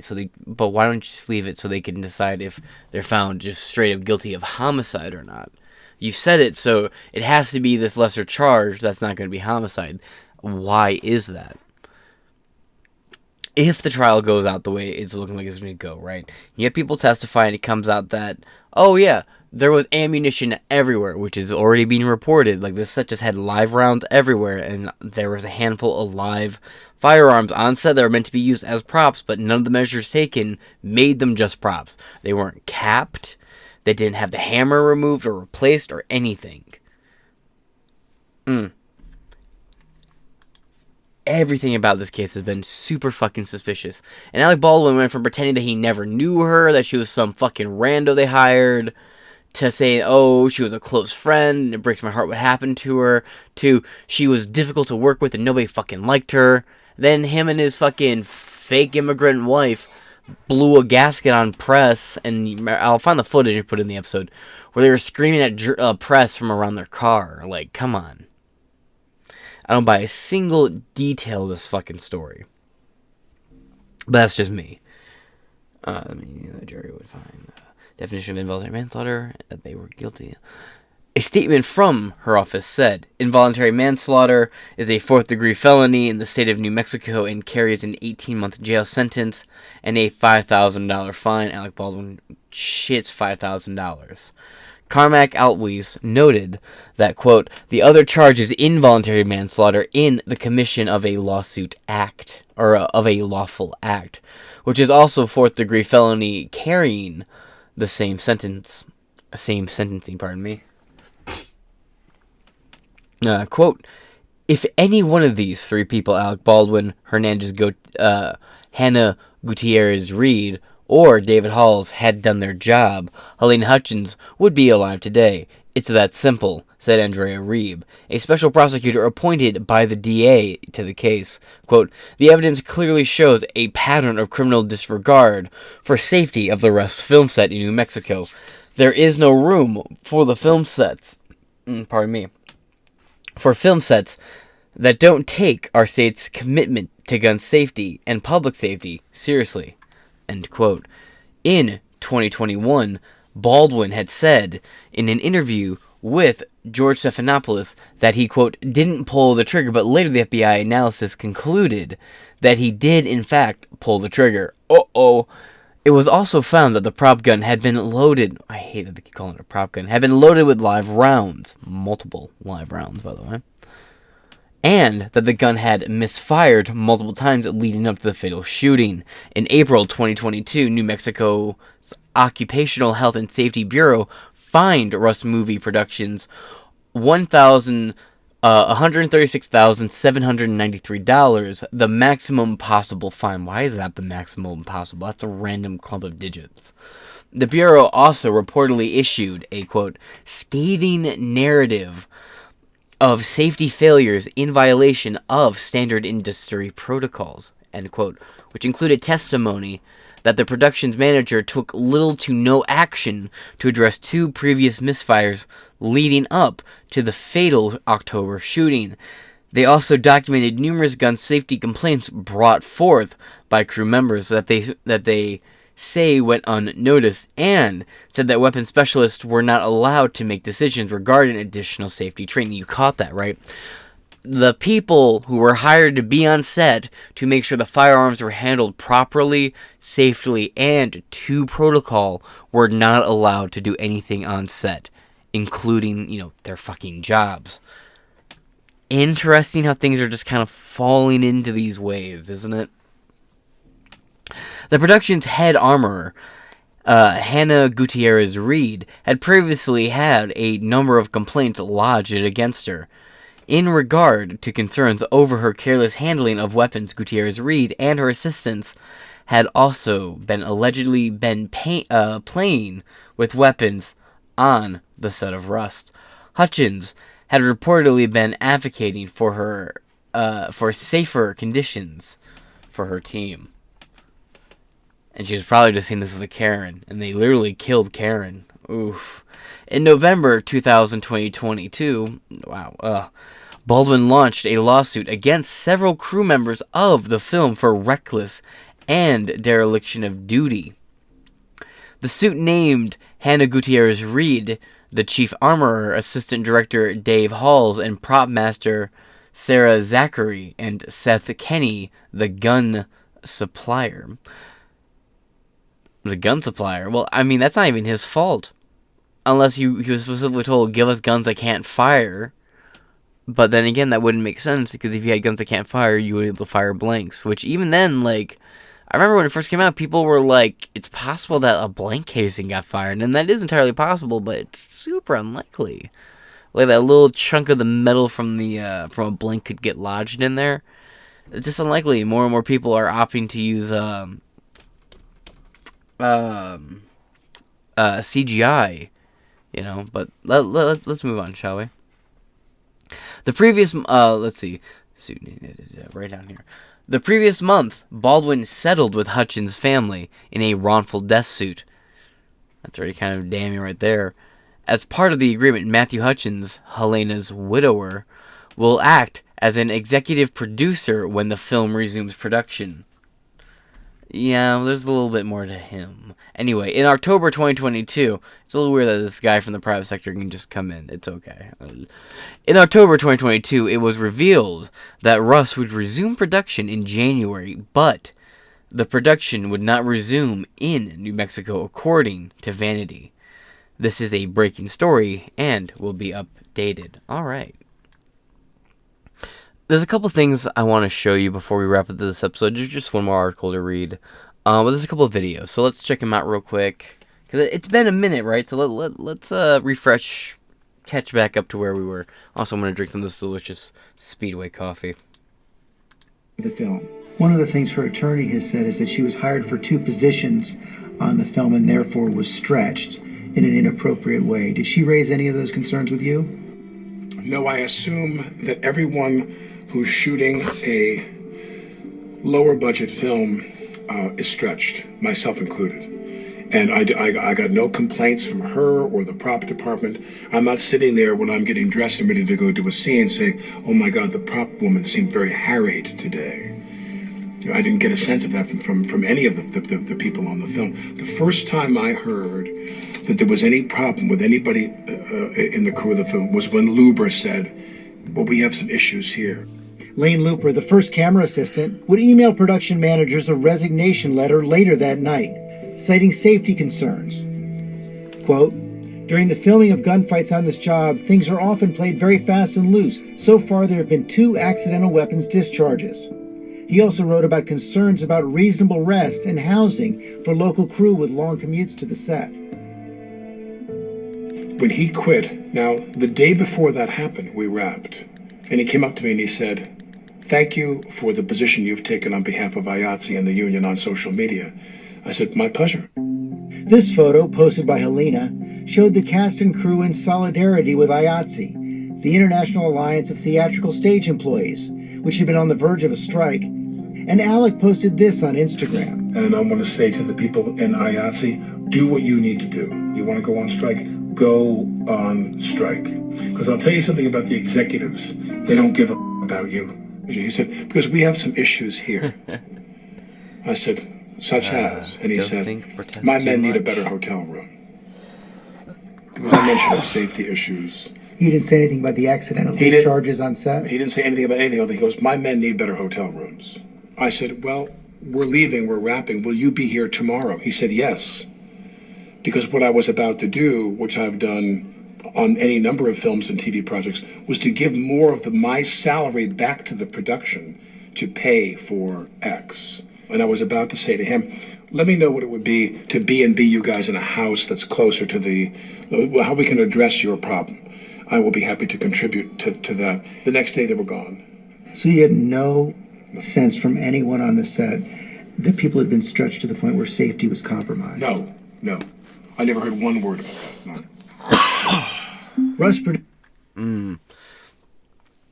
Producer Alec, another contradiction in the interview, says he hadn't heard about safety concerns prior to the killing, then admits that whistleblower Lane Looper approached him with concerns about lodging, IOW, unsafe commute, long hours, indicating AB, Alec Baldwin, had a say in movie financials and work conditions. A rare golden star goes to Reddit for this moment. Let's move on. Now, this is admittedly a bit of an older video right here from October 30th, 2021. This is from right after the shooting happened. This is being reported at the time, and it seemed like a lot of people missed this because earlier I was talking to people about it today. I was like, yeah, they found other live rounds on set, and they're like, where did you hear that from? I was like, first off, ammunition comes in like a box, right? It would actually be a far more incriminating. Like, I would not be like sitting here suspecting that there was more foul play at hand than what's being reported. If it was just one bullet, one live round was on set and it happened to get into the gun that Alec Baldwin specifically fired, I would say, dude, there is hands down no fucking doubt that there was some sort of pre-planned homicide here. I'm willing to suspend my my suspensions here. Suspend my suspensions here right now because there were so many live rounds just scattered around the fucking set. But ammunition usually comes in a box, and I was telling this to coworkers, and they were like, bro, where'd you get that from? So I just went right to CNN and showed it to them. Here. Right here. We believe that we have in our possession the firearm that was fired by Mr. Baldwin. This is the firearm we believe discharged the bullet. We also believe that we have the spent shell casing from the bullet that was fired from the gun. The actual lead projectile that was fired has been recovered from the shoulder of Mr. Souza. The projectile was recovered by medical personnel where he was being treated and turned over to the sheriff's office as evidence. We regard this specific spent casing and recovered projectile to be the live round that was fired from the revolver by Mr. Baldwin. We have recovered what we believe to be possible additional live rounds on set. Yeah, John, we learned a lot of information there about this weapon. There was a question about what type of projectile was used, whether it was some kind of blank round. The sheriff actually saying straight out the top that this was a live round of ammunition, a lead bullet that went through Helena Hutchins and lodged into the shoulder of the director, injuring him. And the sheriff also doing something, John, that we don't often see, and that is getting far out in front of the medical examiner. In cases involving death, we hear a lot of times we need to wait for the autopsy, wait for the coroner's report. The sheriff describing there toward the end of that press conference this bullet shooting and killing Helena Hutchins. He himself describing that as killing her. And so obviously key pieces of information there. There's still a lot that investigators have to do as it relates to assigning liability and culpability. That will be the purview of the district attorney here. Again, a question of liability. It could come down to the person who loaded that weapon, the person who handed it to Alec Baldwin. As she said, everything is on the table, which could include a possible liability for Alec Baldwin himself as the person who fired the trigger. This is obviously a tragedy, but it's now up to... Well, here's the thing. I didn't think Alec Baldwin would actually face any time for this. I promise you, very last video before we move on, just to, again, full context here. So, part of the interview, part of the ad for the video said, and I remember this being a big thing for the time too, first public time talking about the shooting publicly, and it wasn't, because literally just days beforehand he had snapped. Now, I'm sure at the time of the recording, it was the first time he had spoke out publicly with it, because it's usually about a week to 2 weeks before, releasing. There's edit, posts, all that shit. He snapped at a bunch of TMZ type people in the absolute funniest way imaginable. Here, just watch it. Let's go. I will. Oh, what is this quality? What's the current state of what's going on with the case? I'm not allowed to make any comments because it's an ongoing investigation. I've been ordered by the Sheriff's Department in Santa Fe. I can't answer any questions about the investigation. I can't. It's an active investigation in terms of a woman dying. She was my friend. She was my friend. The day I arrived in Santa Fe to start shooting, I took her to dinner with Joel, the director. We were a very, his wife knows he just contradicted himself, so she's like, don't say, Now, I've been told multiple times, don't make any comments about the ongoing investigation. Yeah, his poor wife keeps trying to pull him away, too. What are the questions that you have other than that? You met with the just real quick, she's filming the fucking people filming them, right? What tactic does that... Plus, you're Alec Baldwin's wife, sweetheart. What does this footage achieve for you? This is that suburbanite white woman shit. I know she's technically whatever. I don't know. She's Mexican, Hispanic. I don't give a fuck. Hispanish, I said. Anyway, I don't give a fuck. I don't care what nationality, because her accent flickers on and off like a faulty light switch. I just don't understand from her position filming the TMZ guys, what does that achieve going forward exactly? Everyone knows who you are, and these guys probably don't care if they get filmed. Furthermore, they're just asking you questions and filming you. You look guilty. Pull out your phone and be like, ah! It's literally advertising. My defenses are up. You met with her family? Yes, I met with her husband. If you're spending this much time waiting for us, you should know her name. Her name is Helena. Helena Hutchins. I met with her husband Matthew and her son. Yeah, that's right. And how did that meeting go? I'll give him it. I wouldn't know how to characterize it. They're mortified. You guys, you know what? No details. Do me a favor. I'm gonna answer the question. Do me a favor, hon. Shut the fuck up. The guy is overwhelmed with grief. This is something that there are incidental accidents on film sets from time to time. Incidental would imply accidents, but okay. 1 in a trillion episode. It's a 1 in a trillion event. And so he is in shock. He has a 9-year-old son. Billion. We are in constant contact with him because we're very worried about his family and his kid. And as I said, we're eagerly awaiting. They could be home for legal purposes, for courts, actually. What else do you have? Would you ever work on another film set that involves firearms of that nature? I couldn't answer that question. I really don't have any. I have no sense of that. The answer is yes. I do know that an ongoing effort to limit the use of firearms on film sets is something I'm extremely interested in. Yeah, where are you? But remember, well, yeah, it all something ties that I in the think is overall important, that ESG is, system. How many bullets have been fired in films and TV shows in the last 75 years? This is America. How many bullets have gone off in movies? And nearly all of them without incident. So what has to happen now is we have to realize that when it does go wrong, and it's this horrible catastrophic thing, some new measures have to take place. Rubber guns, plastic guns. No. Well, I mean, I would almost argue that that's an unfair question. I'm not going to argue with the intent behind what he was going for with the, you know, how many bullets do you think have been fired on sets? I would say none. There would be no bullets fired on set, considering, you know, there'd be a lot more dead people on sets if they were actually firing bullets. Now, do you mean blanks? Do you mean how many firearms have been fired? Sure. Okay, fair. Let's have that conversation. The reason why there's not an overwhelming amount of this is a low budget, like, independent film that was going to be made, edited, like, separately from a studio and then sold to a studio, like, shopped around so somebody bought it, and then it would have been released. Actually, it's still being released, if I understand correctly. Now, pardon me, I'm just getting over a little bit of a thing I was going through for a couple days. Now,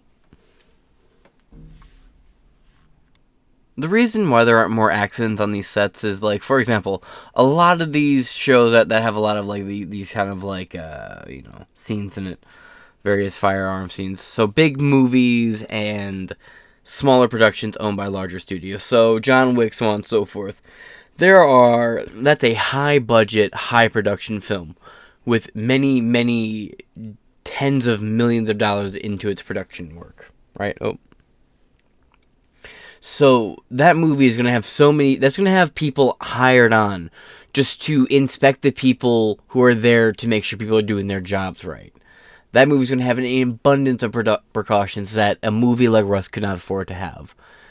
And ironically enough, solo shows like The Flash, Doctor Who, and a lot of these Netflix shows, they can afford to have people on set for safety and protocol that a movie like Rust would not have. So it seems to me, at least, I could be wrong, and I appreciate being called out, as always, but I don't think it's exactly a fair comparison to say, but what about the other people? Again, I understand somebody's coming with, I get where he's coming from, but it's just, doesn't seem comparable. This is, yeah, how many of them end with somebody getting fucking killed, my man? Sure, stuntmen, but this is different. How many of them end with a member of the production staff fucking dying? Alec, you want to do that argument? There you go. I'll have the same exact argument with the same exact amount of room temperature IQ thrown in behind it. No real ambulance on set. That's not for me to decide. It's urgent. It's urgent that you understand. I'm not an expert in this field. So whatever other people decide is the best way to go in terms of protecting people's safety on film sets, I'm all in favor of, and I will cooperate with that in any way that I can. Do you have any further projects in the works at the moment, or is everything on hold? No, that's irrelevant to what we're talking about. Earlier, he yells at them, ask, you any questions about anything else besides this? Do you have any questions besides ones about the shooting?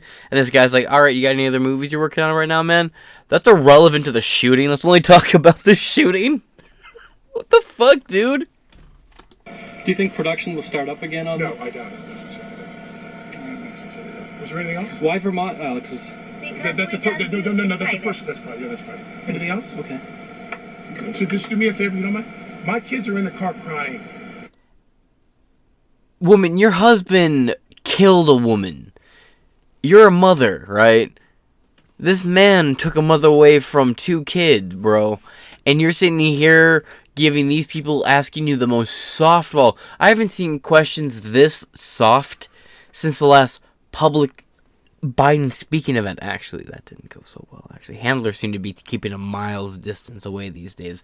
Anyway, don't sit here with this indignant ass little fucking shitbag, spoiled, privileged little fucking bitch Karen look.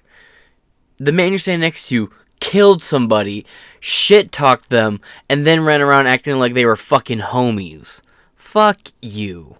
Alright? Because you guys are following And them, all I and want to they do, know. as a courtesy to you, I came to They're talk to you. paparazzi. I'm not allowed to They comment always on the follow you. investigation. I talk to the cops every day. I talk to them every every day to find out. You know she's just the most self-important Yes, person. I'm cooperating with them, of course. So my point is that I'm just asking. We sat down and. Lady, you're just the thing that Alec Baldwin puts his dick in. There is no other depth to you that anyone cares about. Stop. Everyone has told you to just stop talking, and you don't stop. It's a courtesy now to talk to you. Now, please, would you just not follow us for the rest of this? Just leave us Just alone. go home. We gave Go you everything home. we could possibly give you, okay? Thank you. Condolences. Thank you. Condolences.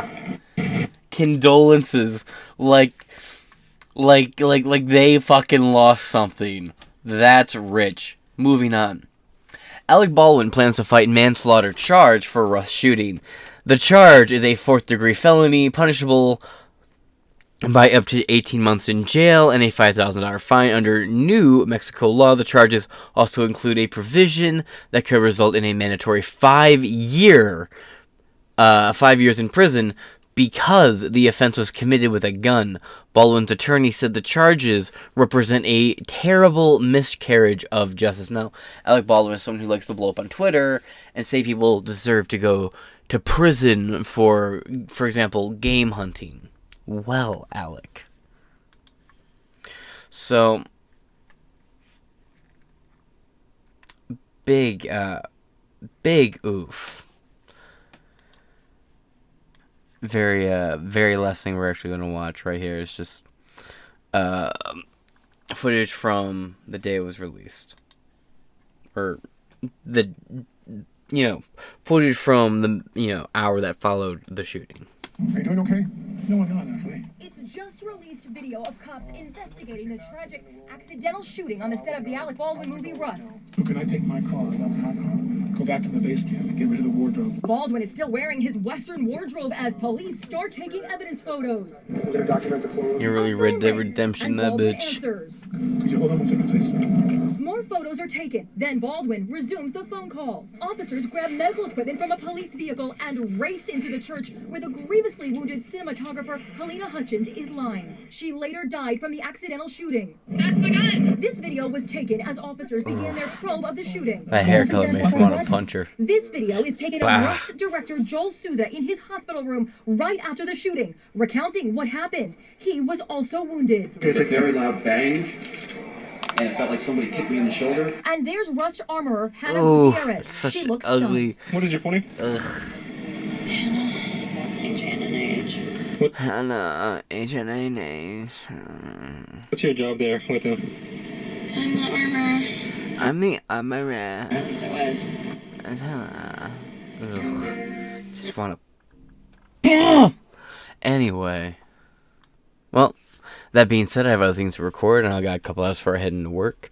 So I'm going to get to record the next couple episodes. That being said, this has been Inside Four Walls. I've been your host, James Madison. Please like, share, comment, subscribe, and I shall talk to you guys later. Also, we will follow this as story unfolds, of course. Peace. Welcome back to Inside Four Walls. I'm your host, James Madison, and the final investigation has concluded into the leaker from the Supreme Court.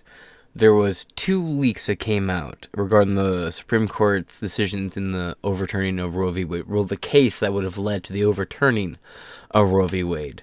And they have found fucking zilch. So let's get right into it. U.S. Supreme Court report fails to identify abortion ruling leak culprit. Put my glasses on. The U.S. Supreme Court on Thursday released a report on the May 2022 leak of a draft version of its blockbuster ruling overturning the 1973 Roe v. Wade decision that had legalized abortion nationwide, but failed to identify who was behind the disclosure that rocked the nation's top judicial body. Now we're going to scroll down here. Go to the center. Click. Mixed factuality, 3 hours ago. Click over here. High factuality, Daily Hampshire Gazette, 8 hours ago. Click over here to the right. You have the Union Leader, 7 hours ago. And then you have the KSL right-leaning. I don't really like Union Leader, so I went with, they are about the same age. Now, when I had first clicked this was only 7 hours old as well. So, this is still technically a newer article than this one is. That being said, we're going to go use KSL as our outlet. High factuality, right, lean, and that's how I came to use this article for this kind of brief episode. Supreme Court says it hasn't found abortion opinion leaker by Mark Sherman and Jessica Gresco, Associate Press. January 19th, 2023 at 4:35 p.m. The Supreme Court said Thursday that it had not determined who leaked the draft of the Supreme Court's opinion overturning abortion rights, but that the investigation continues. Patrick Semensky, Associate Press. Washington, the Supreme Court said Thursday that it had not determined who leaked a draft of the Supreme Court opinion overturning abortion rights. No abortion rights were overturned. I hate to break it to you. Lean's right. No abortion rights were actually overturned. What happened is the federal government said, we are removing our laws regarding abortion, and turned it over to the states, so states will now be able to vote on different laws. Meaning, if your state goes suddenly pro-life hardcore and bans abortion outright, you can rally and vote to have your state in the next election, or over the next election, or 2 elections, or whatever, go back the other way to have abortion become a pro-choice issue in your state.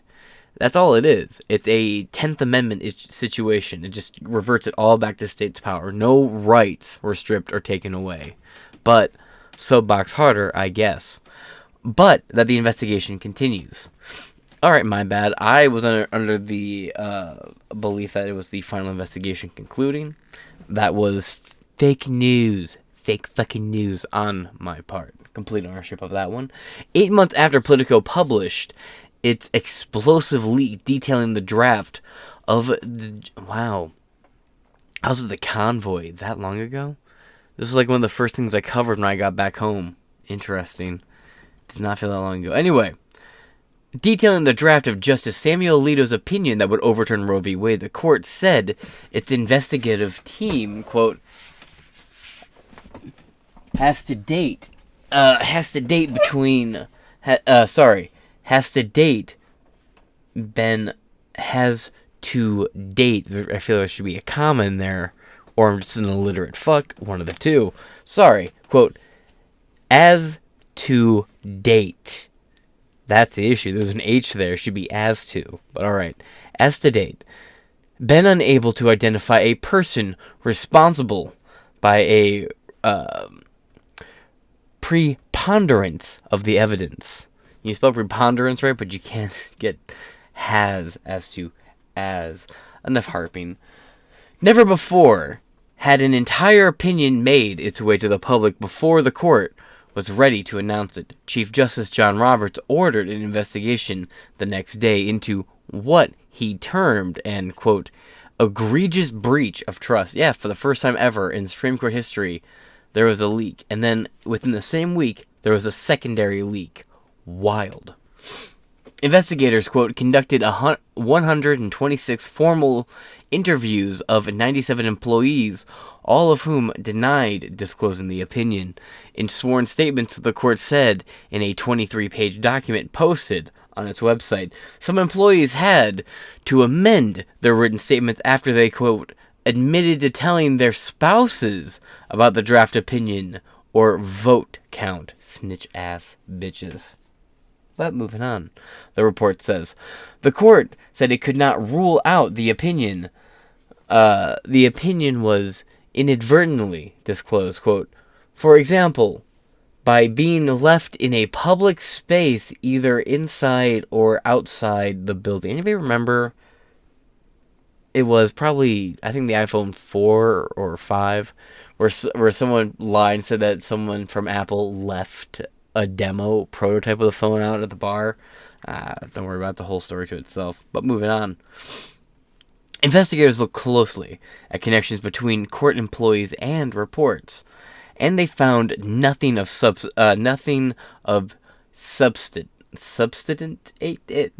rampant speculation on social media about the identity of the leaker. The investigation concluded that it, quote, is unlikely that the court's information technology IT system were improperly accessed by a person outside of the court. Alright, so it's unlikely that they were hacked. Following an examination of the court's computers, networks, printers, and available call and text logs, the quote, risk both deliberate and accidental disclosures of court-sensitive information grew with the coronavirus pandemic and shift to work from home. Okay.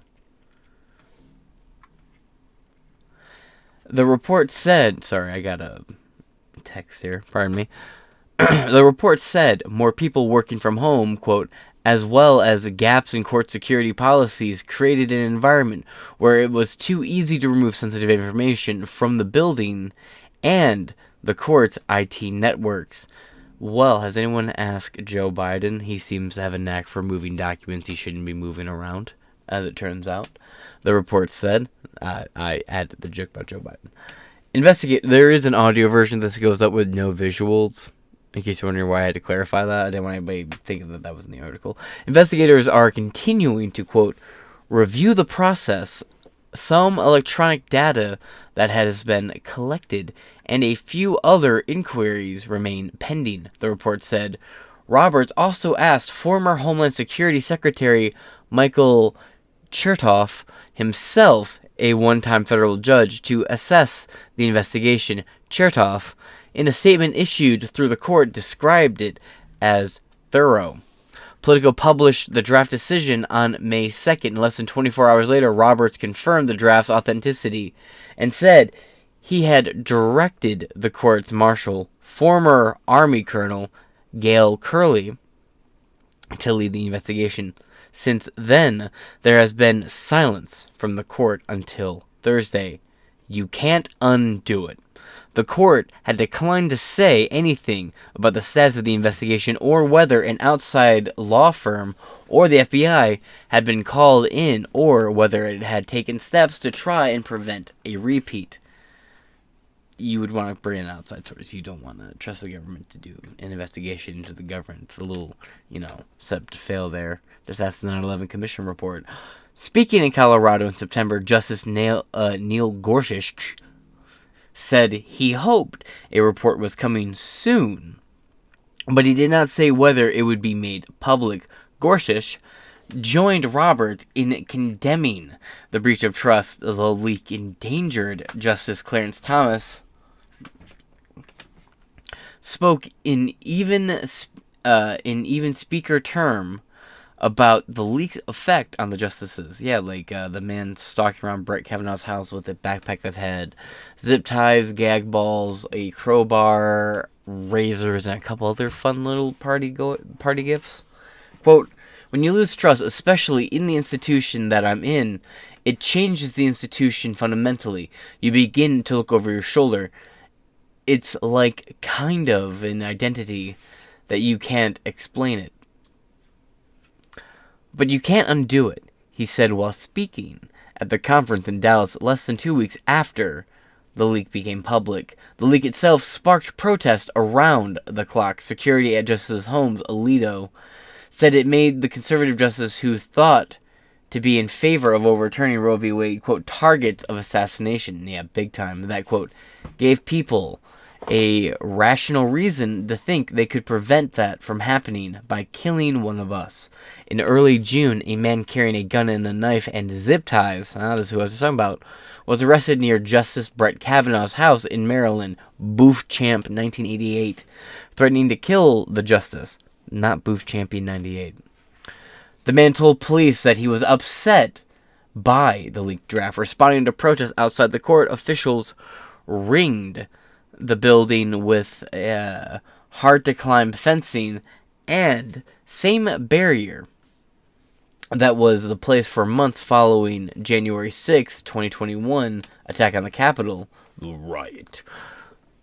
By the way, Capitol Riot is such a good name of a record label or a band or something, like Capitol Hill Riot or Capitol Riot. Because there is Capitol Records. Anyway, moving on.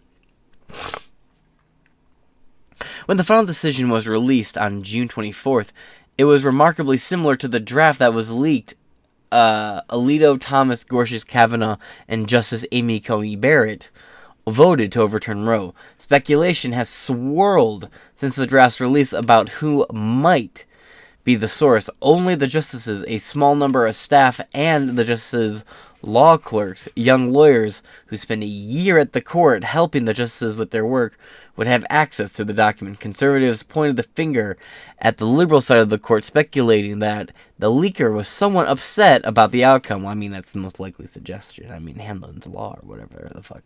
Or, so that's the razor one, actually. Auckland's razor. Liberals suggested that it could be someone on the conservative side of the court who wanted to ensure a wavering justice didn't switch sides. That would be a good way to go about that.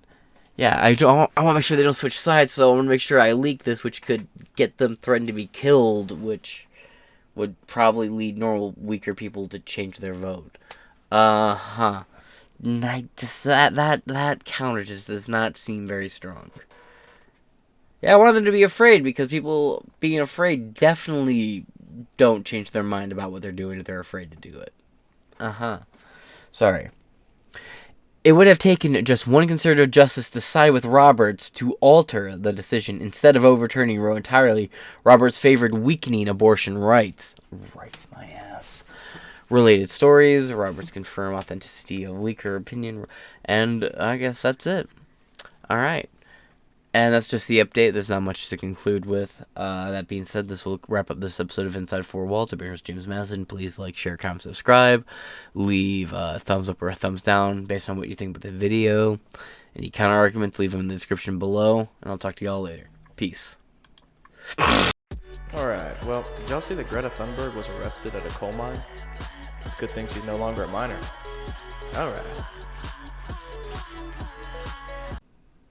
Welcome back to Inside Four Walls. I'm your host, James Madison, and we're going to continue documenting this latest Matrix attack. Now, Greta has been arrested. It's a big fucking keck, a big fucking lull, and quite possibly a big fucking sham. That being said, let's dive in, shall we? So, doesn't really matter where we go. We're just going to be watching a video to start off with, so we might as well go right here. If it loads. So the police starts to bring einfach körperlicher Gewalt. We're going to use force to bring you to the identity check. Wir sitzen hier, auf eure Kinder. Wir sitzen hier, auf eure Kinder. Yeah, so essentially they're speaking a bunch of oven builders. A bunch of spider language that means absolutely fucking nothing. Some third world nation dribble is what they're speaking currently. They're speaking German. Hold on. Alright, I found a better video. I really do not like this little fucking Dobby the House Elf looking bitch. I really don't. You are not alone.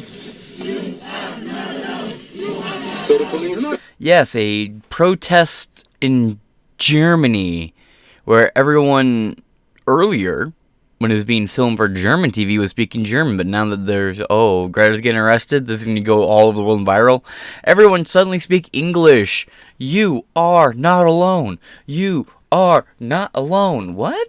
Hold on. You guys weren't speaking English earlier, and now you are speaking English? Interesting. It's almost like it's all a giant publicity stunt or something. But you gotta love it, right? And look at this smug piglet.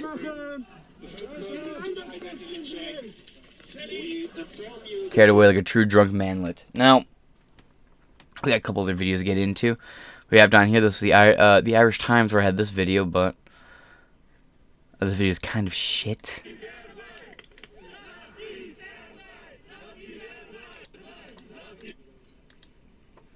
Man, I just realized all this footage. There's a lot of black people in Germany. Hitler really must have made them feel left out. He should have really apologized for that. That's not very progressive socialist of him. Now let's move on. Greta Thunberg removal from site of mass anti-coal protest in Germany. Article by Offenhin Ocean. What a retarded fucking name for a writer who works for a retarded fucking outlet we call The Hill. Now let's move on. German authorities removed climate change. The only reason I picked this is because it has a high factuality and pretends to be a center bias. No. The Hill is a leftist rag. The fact that they keep getting considered high factuality boggles my fucking mind. Which is a shame because these people are my favorite outlets. Now it's kind of garbage. German authorities removed climate activist Greta Thunberg and other protesters from the site mass demolition against the razing of a village called Lutherath, whatever, for the expansion of a coal mine, a largely dying German village where most of the people are elderly and dying off anyway. They're slowly tearing it down and destroying it so they continue building a coal mine. Now, why are they building the coal mine, right? Well, what? Jeez, whatever could it be? Oh, fuck, that's right. European energy prices soar after Russia cuts off natural gas pipeline to Germany. Oh, that's why they had to build new coal mines and expand that shit. Oh, fuck. Damn. It's almost like you shouldn't play with them fucking Ruskies or something. Furthermore, if you want to be mad, they could have been buying from us, but, a certain incompetent child humper running the office right now sort of, shut off our fucking pipelines. And then furthermore, also gave Russia permission to finish their pipelines, including giving them funding. Article will be in the description below, but TLDR, not only did Joe Biden shut down our fucking pipelines here, he paid for Nord Stream to be completed with your tax dollars. That's right, folks. See, I don't really give a fuck if Ukraine loses. In fact, I'm kind of hoping they fucking lose. I went from hoping it was a double knockout with a little civilian casualties as possible. Now that our favorite little IKEA dictator has become a member of the World Economic Forum and is positioning himself to become a dictator Zelensky, I find myself being staunchly pro-Russia suddenly. So I hope that little fucking pissant borderless nation gets pushed into the fucking Black Sea. That being said, thanks Biden. Now let's move on. German newspaper Bild reported on Sunday that authorities escorted away... Let me turn that off. Motherfucker. Fuck it. Okay. Escorted away the 20-year-old activist and 10 other demonstrators who refused to comply with their efforts to clear the area. Video also circulated online showing German police pushing Thunberg and other climate activists away from the coal mine site. Yes, because they ran past a barricade and knocked over a bunch of construction shit. Bild reported that Thunberg finally left the coal mine site at 5:10 local time and headed to a nearby village in Kielenberg. Saturday was the fourth day of the standoff between protesters and police, according to the Daily Wire. I'm assuming that's what DW is. According to Politico, demonstrators have been squatting in the village of Lutherath, located in the state of North Rhine-Westphalia. I don't know any of these fucking garbage European Eurotrash countries. I don't care to pronounce them either. For the last 2 years in protest and of the pending demolition of the village and extension of the Garzweiler coal mine. Yeah, these stupid fucking names. Jesus. More than 70 police officers and 9 climate activists were injured during the clashes between the two sides, and authorities attempted to clear individuals from the site. Police told Bild. Police said none of the injuries were serious. However, organizers said some of the protesters were critically injured, per the newspaper. Oh, I'm sure they fucking bellyached all about it. And you get a splinter, they can't go to work the next day, a bunch of fucking socialists.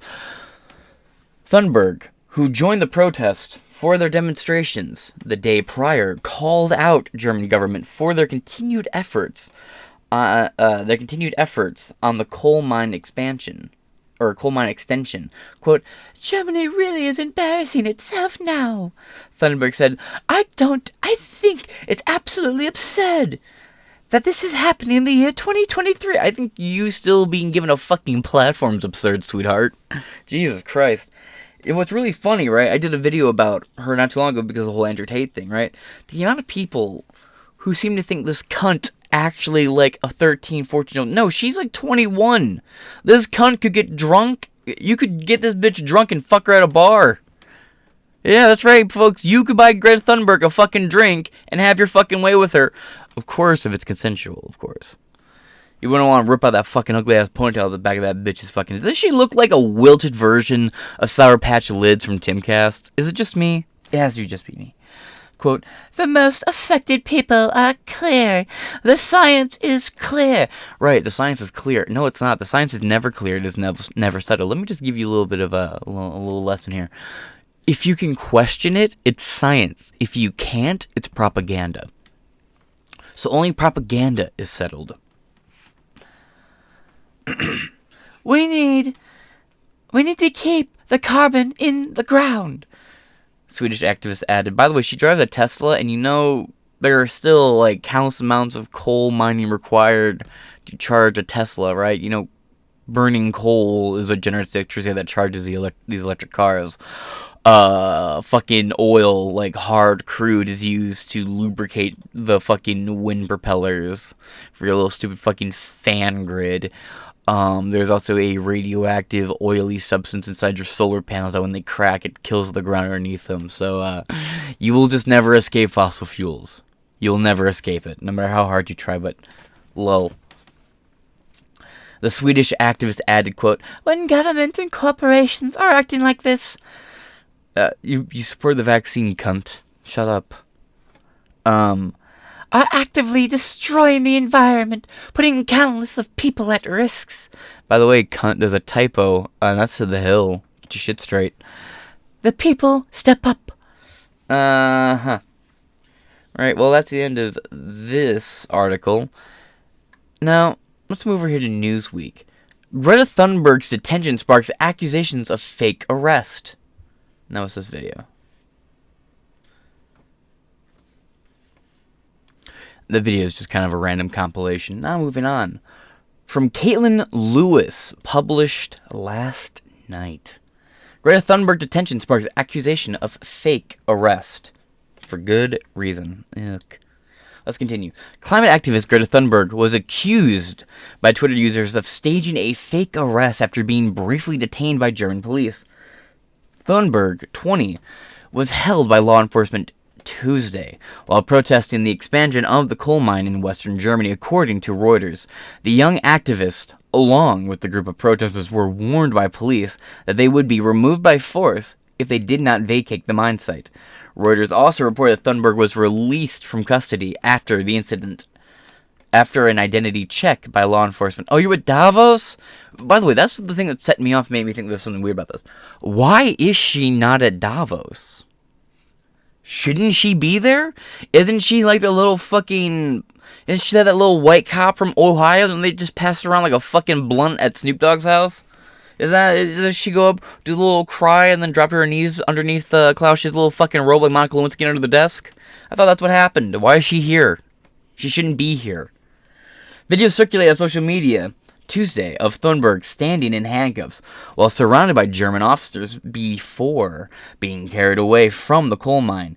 In one clip posted by Catch Up Network, Thunberg is seen laughing with police while standing for a photo. Oh yeah. Oh, not just that. She was laughing, cracking jokes with them. They were cracking jokes with her. They were high-fiving and chuckling on camera. Now, again, I've been on the ground for a lot of protests and riots and stuff. You know, I've been arrested, well, detained by cops for a brief period of time. And the mood can vary. You will, you know, you can occasionally get those cops who are like, oh, you know, haha, you know, you get that cop that wants to crack some jokes. Sure. Maybe you crack a joke at the cop, he laughs. But overwhelmingly, those cops aren't there to crack jokes with you. Now, granted, Greta Thunberg does have, like, a celebrity status to her, so, you know, maybe there's hands-on. Plus, she has, like, some weird thing where she has that Andy Milonakis thing where she's not aging suddenly. But she's 21. Like, this fucking dopey, artistic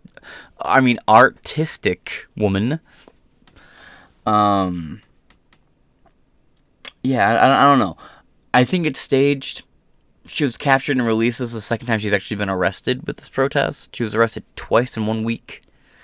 And It's just, A, she wasn't at Davos. Weird. B, she was sort of just captured and released after they had all the photo ops and all the stuff, and now her Twitter can post all these pictures, so on and so forth, and she's been released already. It's just a little weird. I'm leaning towards it being a setup. But I'm not going to sit here and act like you know, it's not the most unheard of thing to say, like, oh yeah, well, maybe a cop did crack a joke with her. Maybe a cop did laugh at some stupid shit she said. Maybe she laughed at a joke the cop made. Like they're I think it's staged, but there is every possibility that just because the cops and her were laughing together doesn't mean it was like a staged thing to begin with. I think it's staged, but I'm just throwing out there the devil's advocate argument. Thunberg is seen laughing with police standing for a photo. There's also a boom mic like right behind her so they can capture everything she says, which again could be because it's a staged arrest and they're using it for footage for some documentary, or they're using it for something, this, that, or the other. It's just weird to have a boom mic right there. But again, other protesters were arrested and taken in. She wasn't. It's either because of her World Economic Forum's, her celebrity, or because of how young she looks, but either way, Greta Thunberg is being treated with fucking kids' gloves when she's a goddamn adult. Quote, yes, the Greta Thunberg arrest was staged for the establishment media, an account captioned the post. Let's see, got it right here.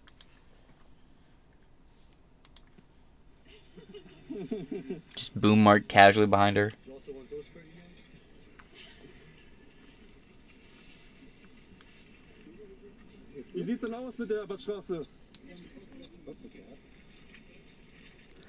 Oh yeah, pose for the pictures, all serious mugs.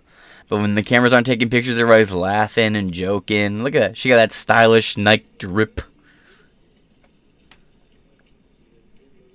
Not even really holding her arm at a weird angle. Again, I think it's staged, and if it's not, why is she being treated so delicately?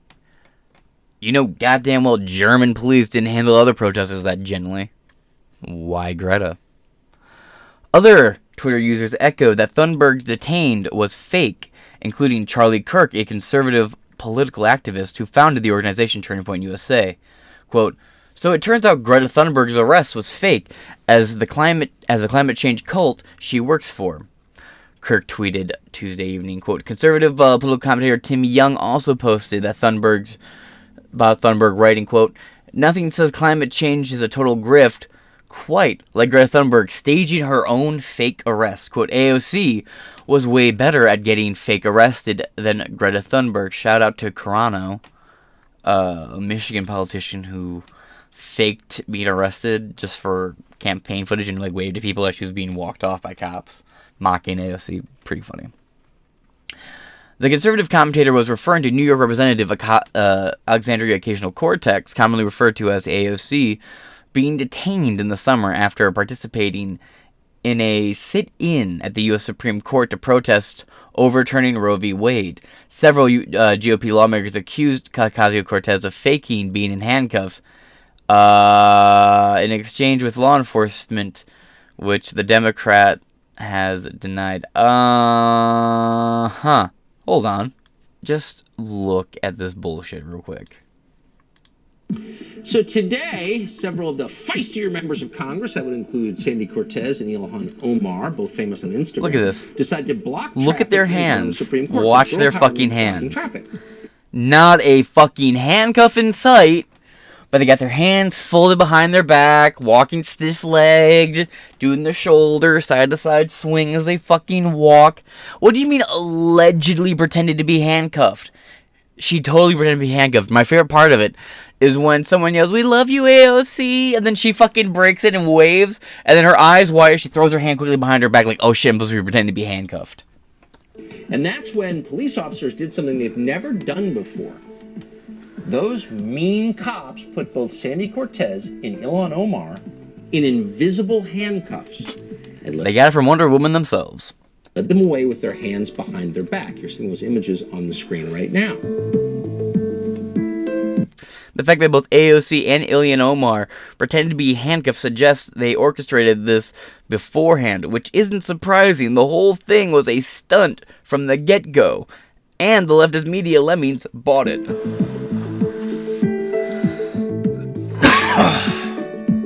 But you know what the real shit kicker is? Newsweek knows she fucking faked it. Don't you, Newsweek? What a weird fucking little addition to throw in here. It's almost like Newsweek has World Economic Forum connections or something. What do I fucking know? Next to nothing. Just keep me alive and say I know nothing.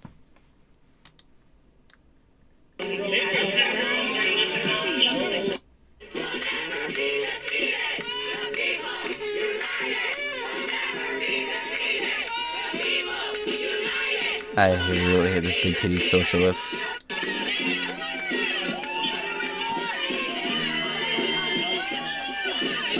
And right bottom, fake hands behind her back. She's walking off, pretending to be handcuffed.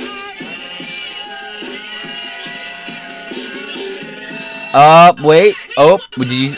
Damn. Why did it restart? Now watch her fucking hands. People yell, "We love you, AOC." She fucking puts her hands in the air, and then she goes, "Oops." Fake handcuffs. Yeah, nothing screams socialist like a fucking iPhone sticking out of the pocket that you paid for. Nice. Yeah. Oh, wait, nope. Supposed to be in handcuffs. Fuck. Same thing with Ilhan Omar. Walking like a fucking duck. You don't know why she's walking weirdly? Oops. Nope. Supposed to be in handcuffs. You wanna know why she's walking funny? It's because her brother's got a big dick. Now, according to a report from the Associated Press, the AP, complete fucking asswipe rag, Thunberg joined thousands of protesters. Thousands. It's more like about 400 or 500, but okay. Hey, thousands. Just like thousands of Americans stormed the Capitol building, right? Thousands. Magical number thousands. We could just slap a couple zeros onto, a couple hundred. Got a couple thousand. Jackasses. Protesters who gathered, and I took my headphones off, so if I'm too loud, sorry. Gathered in Western Germany village, Luserath, however it's pronounced, over the weekend, in protest of the government reaching a deal with a utility company to demolish the town in order to expand the coal mine on Saturday. Protesters who attempted to get close to the edge of the mine were pushed back by police, who used water cannons and batons to control the crowd. I guarantee you, Greta Thunberg didn't look like she got wet or beaten or anything like that. It looks like Greta Thunberg just got picked up and carried away like the little man that she is. On Tuesday, officers detained protesters who refused to move from the site because they were standing on the brink of an open pit mine. You should just let them all fall in like lemmings. I know lemmings don't actually do that. Disney murdered a bunch of animals. I know the story. According to the USA Today, police said it was too dangerous for the group. Read the report. Other Twitter users praised Thunberg's protest, including Peter Clemis, a climate scientist at NASA. What a joke degree. Quote, Greta's first arrest, it's actually her second in 1 week. And again, it's not her first arrest. She's been arrested multiple times. It's just, this one happens to be particularly funky smelling. Posted along with a link to the NBC News story about Thunberg's detainment, quote, It's time for many more of us to stand up and risk arrest for the sake of a livable planet. It will turn the tide. Listen, she didn't get her. Okay, look. Yeah, technically she got arrested because she got carried off and detained by police, but she was released. They took selfies with her. They gave her a little fucking fake photo op for her social media. And then she was released. Meanwhile, other people she was there protesting with are actually probably arrested. I can't but notice that every outlet seemed to just abandon talking about the other people and only focus on Greta. Research meteorologist Ryan Mall? Also, I really don't care what he thinks about fucking climate change. He's a he's a research meteorologist. I really don't give a fuck. So, my computer graph here shows me that there's some clouds coming. And judging from these clouds, we'll all be underwater by the year 2030. Germany's energy policy is an utter failure, complete disaster, and a worldwide shame. Yeah, I completely agree. Perhaps they shouldn't have sided with Ukraine and the World Economic Forum. They wouldn't be in the situation they're in. Anyway, quote, even if the scenes were staged, the arrest of Greta Thunberg is a worldwide embarrassment for Germany. Not really. Miles added in response to a tweet from conservative commentator Ian Miles Strong, that's Lord Ian Miles Strong to you, bitch, who also claimed Thunberg's detainment was staged. I'm not sure that huge fan of an Ian Miles Strong. I'm not against him, but, you know, he's kind of just meh. You know, it is what it is. For the establishment media, Newsweek has reached out to Fridays for Future, Thunberg's organization, for comment, and that's the end of this article. Lol, look at this picture. This is just hilarious. They're really doing a good job of stopping this mine from being developed, as you can tell by all the non-buildings around. That's hilarious. I just realized something sitting back here watching the footage. She doesn't even know what they're chanting. She just kind of like mumbles and bumbles it. Watch. Oh, of course now it's gonna have fucking issues. Let's do a little restart on this.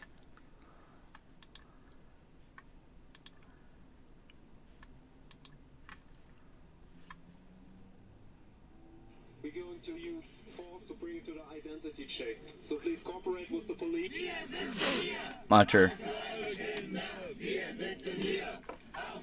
You mean to tell me she's been with this group for at least 3 days, and she hasn't yet figured out what the fuck they're chanting? Watch her lips.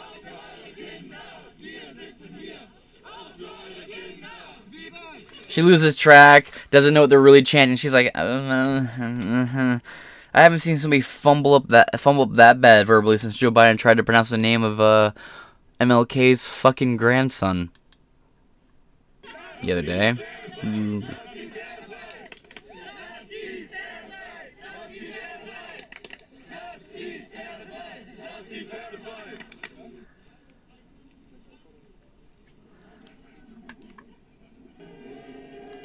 They're all just kind of vibing.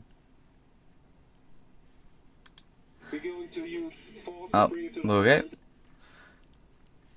And as Fox hits it so bluntly on the head here, Greta Thunberg all smiles while being carried away by German police. Now, there will be more to this as it comes out. There will be updates. This isn't the end of the story. Hell, this is just the next day. I'm recording this at Wednesday, January 18th, 2023 at 9:26 a.m. Bro, I guarantee by the time you see this, there's going to be a whole new spin to it. I'm just reporting you the old story by the time you hear this. So that being said, this has been Inside Four Walls. I've been here, James Madison, and I'll catch y'all later.